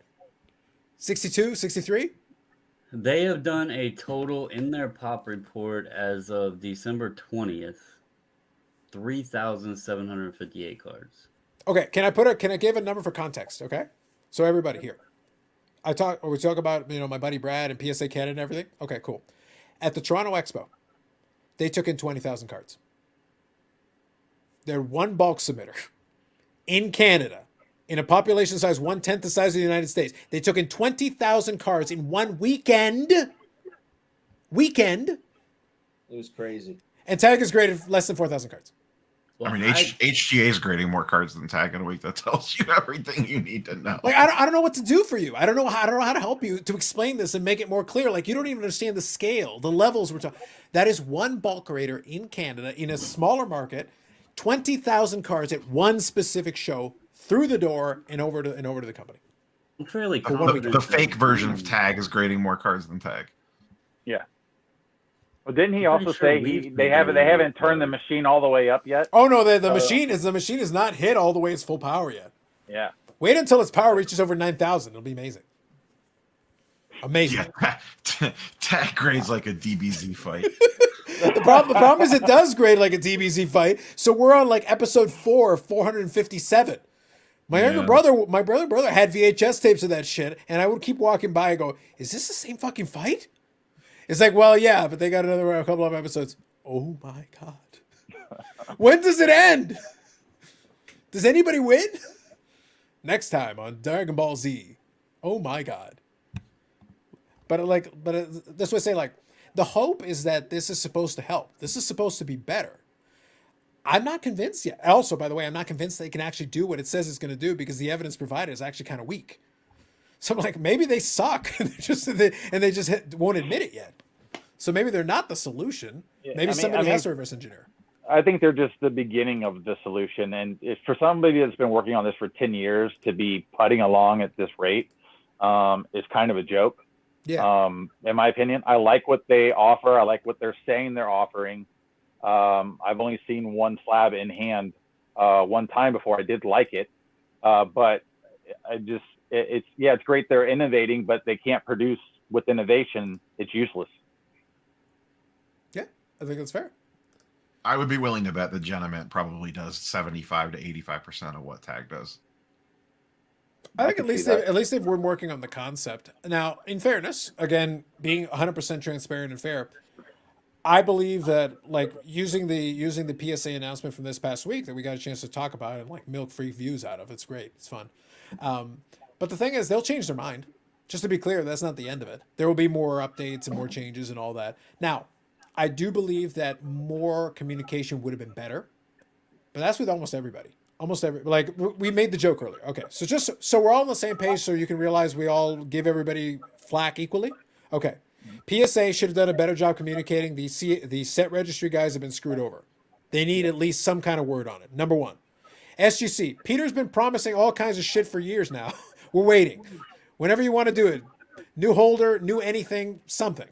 He will announce things, but it'll be like piecemeal. But he's also promised like 47 things they're working on. Cool. Let me know when the other 47 things are ready. That's SGC. CSG, love them, a lot of things, but they're just not getting that market saturation. Beckett, I don't even want to discuss it. I'll leave it to Eric to discuss it. Like, You got holy me crap. out of bed to discuss him, you son of a bitch. Yeah, but like, holy crap. No, but like, but I just mean as a general premise of what they're doing. I'm not even talking about your suggestion and Michael Ham's suggestion. I'm talking about just Beckett in general. Holy fuck. All of it. They're still not doing anything. That's the thing, that they got these new leaders and they're not doing anything. Well, So they're in the hobby documentary. Does that count for anything? Jeremy from Beckett's in the hobby documentary. No, but it's like you get these new people in there. It's telling me that there's another hiccup at Beckett that is not allowing them to proceed forward with whatever they need to do to help improve their brand again, help reinvent it. Obviously, those fake, those weren't our new label things that came out that they retracted real quick because everybody was screaming about it, which was smart that they did that. But they were ugly. Those you do that and then you might as well close. But I still think that slab companies in general haven't fully innovated far enough yet, haven't hit some niche markets that they could hit, even with the slab and the current markets that we're in. Right. I think the innovation on that side has been very, very weak. And my job is not to tell them how to run their companies and what to do. They should be able to figure that out. Same thing with manufacturing for card companies that state that they can't come up with new inserts or these new designs because everything's been used. And they keep regurgitating everything like all the movies we watch. Where you Well, they also don't redo the old manufacture stuff. it anymore. It's basically the Well, same handful of suppliers who do all the work for all of them. Which is going to be interesting with Fanatics because of the way they're going to end up printing everything into the ground, into the moon, and everywhere else it's going to go. They're going to have to buy one of these companies or go make one because that's the only way they're going to do what they want to do. They want to be everywhere at one time worldwide. So whatever you think's printed now is nothing compared to what they're going to do. Absolutely nothing. All right, fair enough. Let me ask this question, kind of playing off of that. So let me start with you, Neo. Let me ask this question. This is kind of a New Year's question, but again, we kind of put this one together at the last minute. So since we got you out of bed, let me get this question from you. So in 2023 and beyond, do the card manufacturers, because I made the joke that the card manufacturers, the third-party graders, a lot of the folks in the space, they've been stuck in 1985 for many a year. If we're lucky, maybe they're all the way up to 1990 now. Do they make it to the mid to late 90s within the next couple of years, or are we still stuck around 1992, 1993? Should we be looking forward to more Nirvana albums? What are we doing? Probably the 90s because Fanatics is going to come in and I think they're going to want to bring things forward, but they're going to have a lot of institutional memory carryover from the existing companies. Like they bought Tops, like even if they revamped and brought a lot of new people in, there's still a lot of old brains still sitting around there, if that makes sense. Yeah. And if they go after Panini, which I don't know, to me that looks less likely every day, at least from a full acquisition standpoint. The same thing's going to happen. You're going to have some bleed over from the old ways. So I don't know that the system has fully flushed itself of the old way of thinking. But it does seem, I mean, to flip it a little bit, it does seem like that not necessarily manufacturers, but hobby companies in general are being more aggressive about hiring younger and going after people that are air quotes in the game now. Good, bad, or indifferent. Mm-hmm. All right. This has always been kind of my interest because, like I said, there's an upside and a downside. If you're in the game the whole time, then you see the evolution. To me, the change doesn't feel like it's dramatic. It feels like it's gradual because I feel like I've watched it slowly over time. That's why I joke about the 1985, maybe being about the late 80s, early 90s by this point. They're always like 20 years behind, 30 years behind. Like they're not even close to the present day.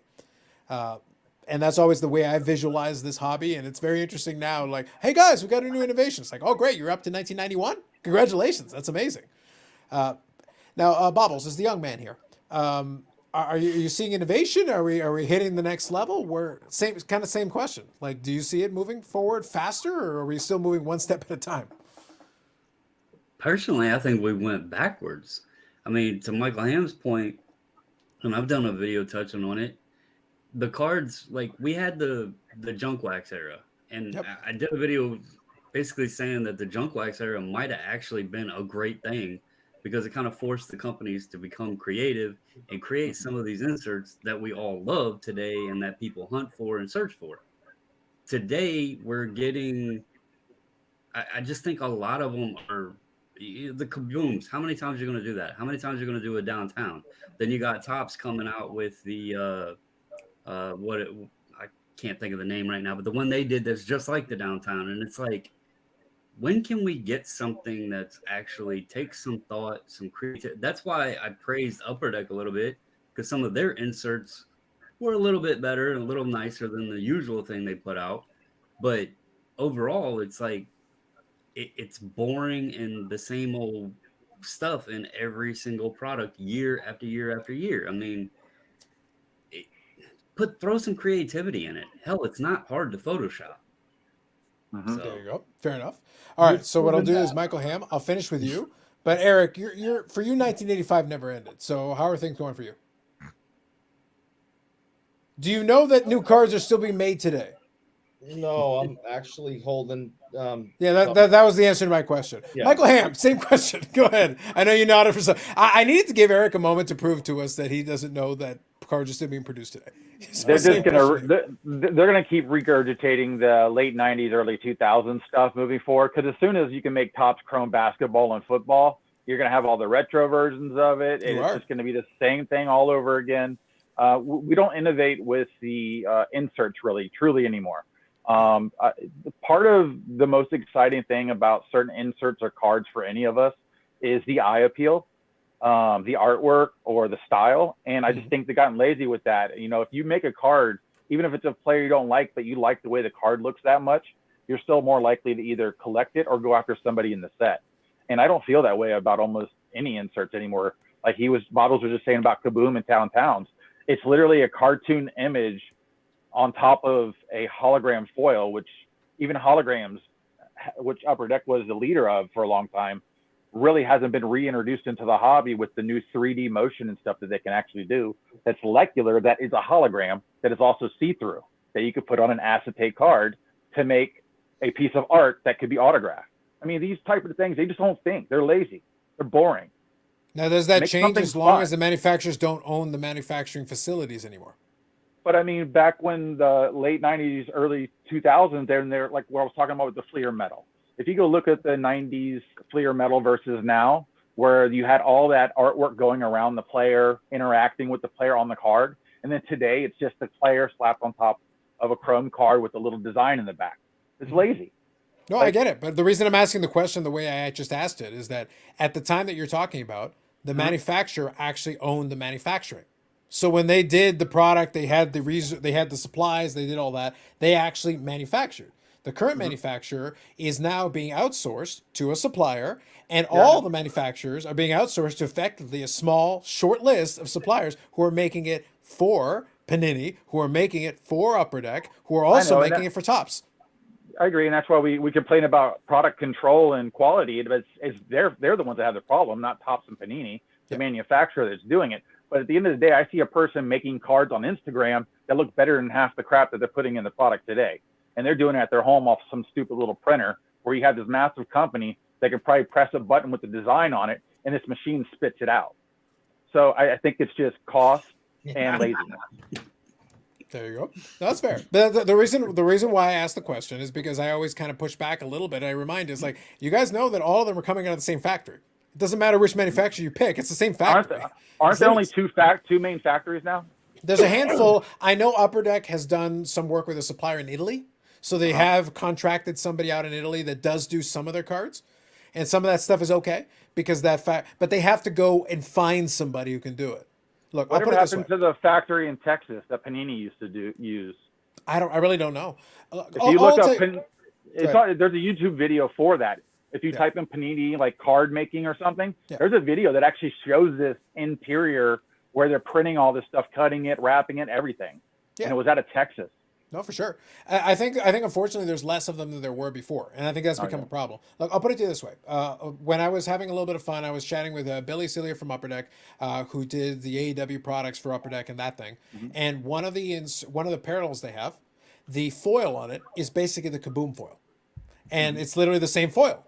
Why? Because it comes out of a little booklet, and they're able to go through it. And one of the things he did, because he had the little booklet, he goes, "All right, Carlos, do you know why the Kaboom is called a Kaboom?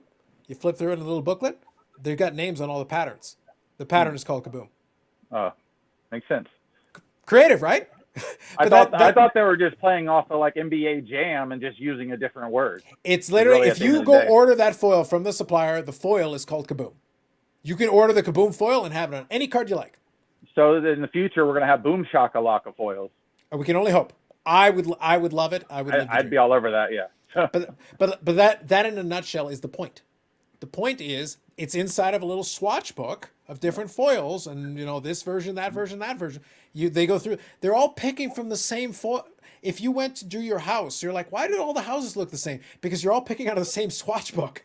Maybe they're just afraid. Maybe they're afraid to change. They see something that the hobby likes. They want to mimic it because they know it's popular, so they run with it. That's what That's what I'm assuming they're doing from a marketing standpoint. Well, the thing is also like they can't make it. If the manufacturer can only produce X, and you want Y, they can't make Y. So like before, you could actually have R&D. You could have like, hey, we'll come up with this idea. We'll do the technology this way. I just feel we're 30 years into the future and they can't make it better than they were 30 years ago, there's a problem. Makes sense. Makes sense. I like that sound effect. That was good. All right. So real quick, I'll grab a couple of these last comments and we'll wind her down. So couldn't Fanatics print less and charge more and make more money? That's always the dream. Print one card and charge $10 million for it. Would you All right. rather open just a pack of inserts and not get all the dumb base? Or do you need all the dumb base to make you feel like you're getting something? I'm past the point of dumb base. Like I've got stacks of base. I don't need it personally. Yeah, that's me. That's where I'm at personally. too. Yeah. Now, Neo, I like this one. Neo, tax evasion for the win. What are we doing? You did the video, so tax evasion. What are we doing? Man. Put the hat back on. I needed to give you, Neo. I needed to Wild give you, play. Neo. I needed to feed this one to you because it's so fun for me. It's like, please, regale us. You made the video. Yeah, I mean, it's back to how it was the year before, at least for another year, and people are excited about cheating on their taxes. We need Erwin R. Scheister. We need Erwin R. Scheister back here to deal with these folk. By Some the of way, you could be comment, declaring it's this just shit like, earlier. You're making a public comment with your real name about how you're going to cheat on your taxes on the internet. That's not a good idea. Yeah, go read the comments on my video. That's what people are doing. I would like to also point out That you're not a tax sheet? Go on. no, actually, Actually, I am. this is like I've laughed. It's not a funny matter because a lot of people may get burned on this or whatever. If but they do in fact cheat on their taxes, there's a good possibility they will get burned on that. there's several states in the U.S. that have had this $600 threshold now for a few years. Yes. It's not like it's just rolling out nationwide, all brand new, and it's not that difficult of a thing. Track your stuff, keep records. It's simple. Do it. Start it this year. Don't wait till next year, and then you know how to do it. So pretend that the threshold was $600 and just do it this year. And you should have been keeping records all along anyway. So you should have all of the documentation. File it, and then you're prepared for next year or whenever they finally legally implement the 1099 threshold. But it's not that difficult. Just make sure you keep track of your stuff. There you go. I mean, everyone should be used to it by now because everyone thought doing this this. change was happening anyway, so they should have been tracking their stuff all year regardless. Yeah, but some people don't because they, like the one comment said, they if they don't get the 1099, whatever. But But I'm saying, That was it's the best December- comment though. That was the best comment ever. I loved It's it. December 24th. Everyone thought they were getting the 1099 for 98% of this year, so everyone assumed that it was coming.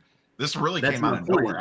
I mean, this really picked up steam in like the last week that I don't know if it was senators or Congress or whatever, that some politicians really started pushing back on it. Like happened this week. Like that's 95% of the way through the year. So up until now, you thought you were going to need this stuff. right, and that was my point. Like, go ahead and do it this year as if it was already enacted because you should. Because you should be anyway, whether you get the 1099 or not. Look, the reason why I brought it up here at the tail end is because it made me laugh so hard when Neo shared some of the screenshots of it. It's like, look, I talked about the earlier thing with the PSA Canada thing. I talked about it. I get paid for that. And here's the thing. I have tax paperwork. I know exactly how much I earn for that. And they deduct the taxes for me.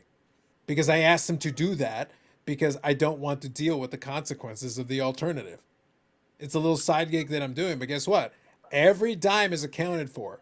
So I have all the paperwork that outlines this is how much you got. This is what was deducted. This is all the rest of it. Here you go, guys. Take that shit. Knock yourself out.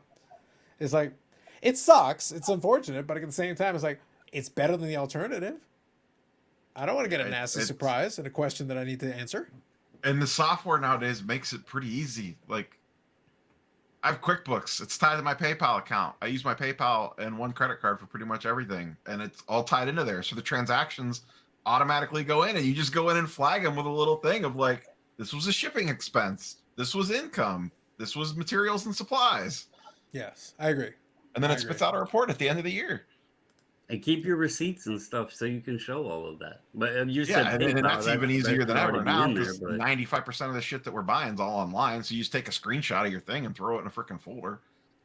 I have tons of receipts because a lot is in-person purchases, like a lot of my supplies and stuff. That's why you need the one credit card, and then you tie that credit card to the software. Then you only use that credit It card for normally that just stuff. comes out of the account, the bank account. See, well, extra work then. Bobbles like the extra work. It makes him happy. I mean, I think it's a little tricky with me because I use the credit card. I have Venmo or Zelle or everybody. When you go to a show, people want different things. I'm not big on buying and selling anyway. I hardly sell anything. Yeah. But you know, I sell stuff on eBay, but it's honestly not usually cards, stuff I buy at yard sales and then flip.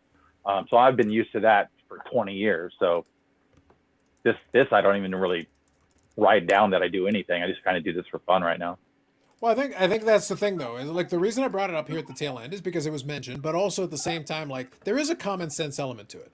Like I understand. Like we make the I've always made the joke. Like I'm in Canada, we get taxed for breathing air. Like we get taxes on taxes on taxes with taxes, and sometimes I forget how many taxes we have because we have taxes. Okay, I also and yet we still manage somehow. I want to toss this out too, because people may not, and I'm not going to sit here. I'm not a professional, and it's going to vary place. I was going to say, please don't give tax Here comes advice. the lawsuit. Don't do Here it. comes the lawsuit. Don't do it. No. I'm not doing that. But I want to make people aware. So in Virginia, we have personal property taxes. Where my residence is, I am not only just in county, I'm also in town. So I get double personal property tax. I get taxed on my cell phone and computer and everything because of business equipment.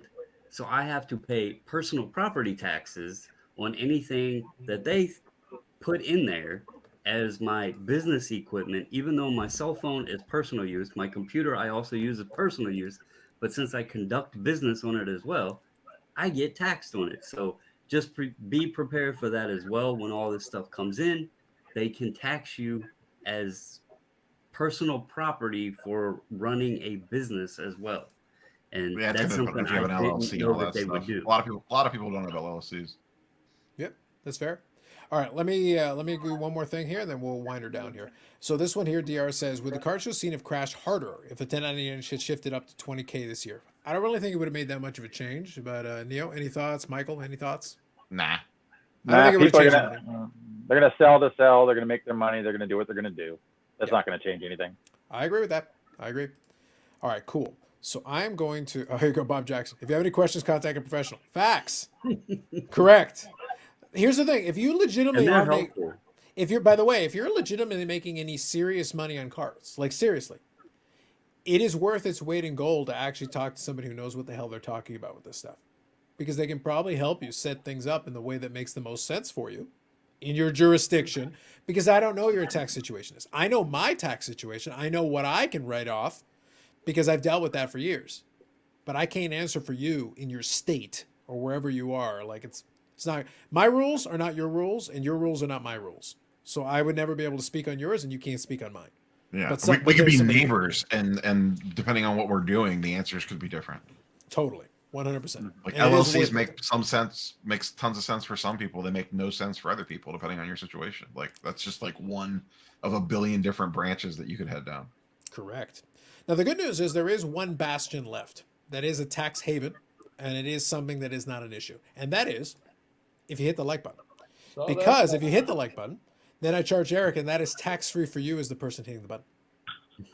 Eric will pay for it. Whatever he's getting taxed, no one really cares. But the point is, for you as the person clicking the button, tax exempt. You may as well be in Oregon or, the People's Protectorate of Mexico, Texas. Like, But it's not does even a real Eric get place. to write this off? Oh, we could probably write it all off. Like, let's be honest. like Eric will probably cover that too. It's fine. Everything's if you have a good enough accountant, everything's right off. It's everything. That's how Beckett is 100%, yeah. sustaining.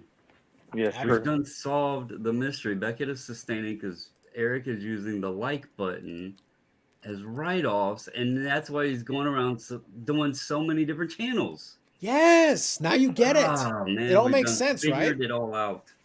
And he protests too much because he doesn't want people to feel bad. And he's doing it for himself. Now, I want to wind her down on this. So thank you all for joining in. It wasn't impromptu. We still got to like a normal stream length. Anyway, so first of all, you already know Neo Cards and Comics. You probably already subscribed to him, but just the same, like he brought the tinfoil hat out. show some love. Show some Yeah, I don't love. bring it out often either. It doesn't come out from its perch. I was very gonna say, Bobbles and Ball Cards, of course. We chat on the channel frequently, so we appreciate it. No one cares about Eric, so we'll skip him. But Nope. Michael Ham, thank you for joining us. Thank you for coming in. Oh, I do want anytime. to I want to show some love. I want to show some love Appreciate to it. Michael Ham's channel here. Check his channel out. I am subscribed as well. Show some love. I've been enjoying some of the card show vlogs and things from there, so that's been nice to check out. So do show some love here. That is the channel in question, so you can check that out. I appreciate it. Of course. But yes, but thank you for coming on, of course, and debating Neo, because Dakota thinks everything Neo says is wrong, and you had to like present your case, and then Neo defended himself, and he's got a tinfoil hat. So No, I don't acknowledge retirees takes. It is true. That's true. How many Yeah. times has he quit? Has he quit like twice now? Well, no, he quits every single day. He quits on life, like regularly, like by the hour. It's really sad, and it's funny because he likes to make fun of other people for being old. And this kid's falling apart. Bobbles, help me out on this. Like this kid's like we're over here like spring chickens just walking around, and this kid like hurts himself like immediately doing nothing. Who's the old one? Yeah, that's true. Who's the old one? I don't even know. And he goes in there and says all kinds of no. He hurts himself like brittle bones, man. Neo, help me out. Brittle bones. Yeah, didn't he? Yeah, when he broke his foot taking the trash out or something, right? It's bad. Like he's got the brittle It's bones in carving it. pumpkins. He's got the brittle bones in an 85-year-old man, the receding hairlines of a 65-year-old man. Like, I'm sorry. Like, I don't know what to help this kid out. He's lying about. I need to check his birth certificate is what I need to do. I think he's a liar. No, what happened? He had a kid and his life fell apart. Disintegrated. Just disintegrated. Just terrible. Sucked him dry. We'll do more Dakota slander later, but we'll skip it for now. There we go. Anyway, all right, Eric. Any last words before we take off? I hate Beckett.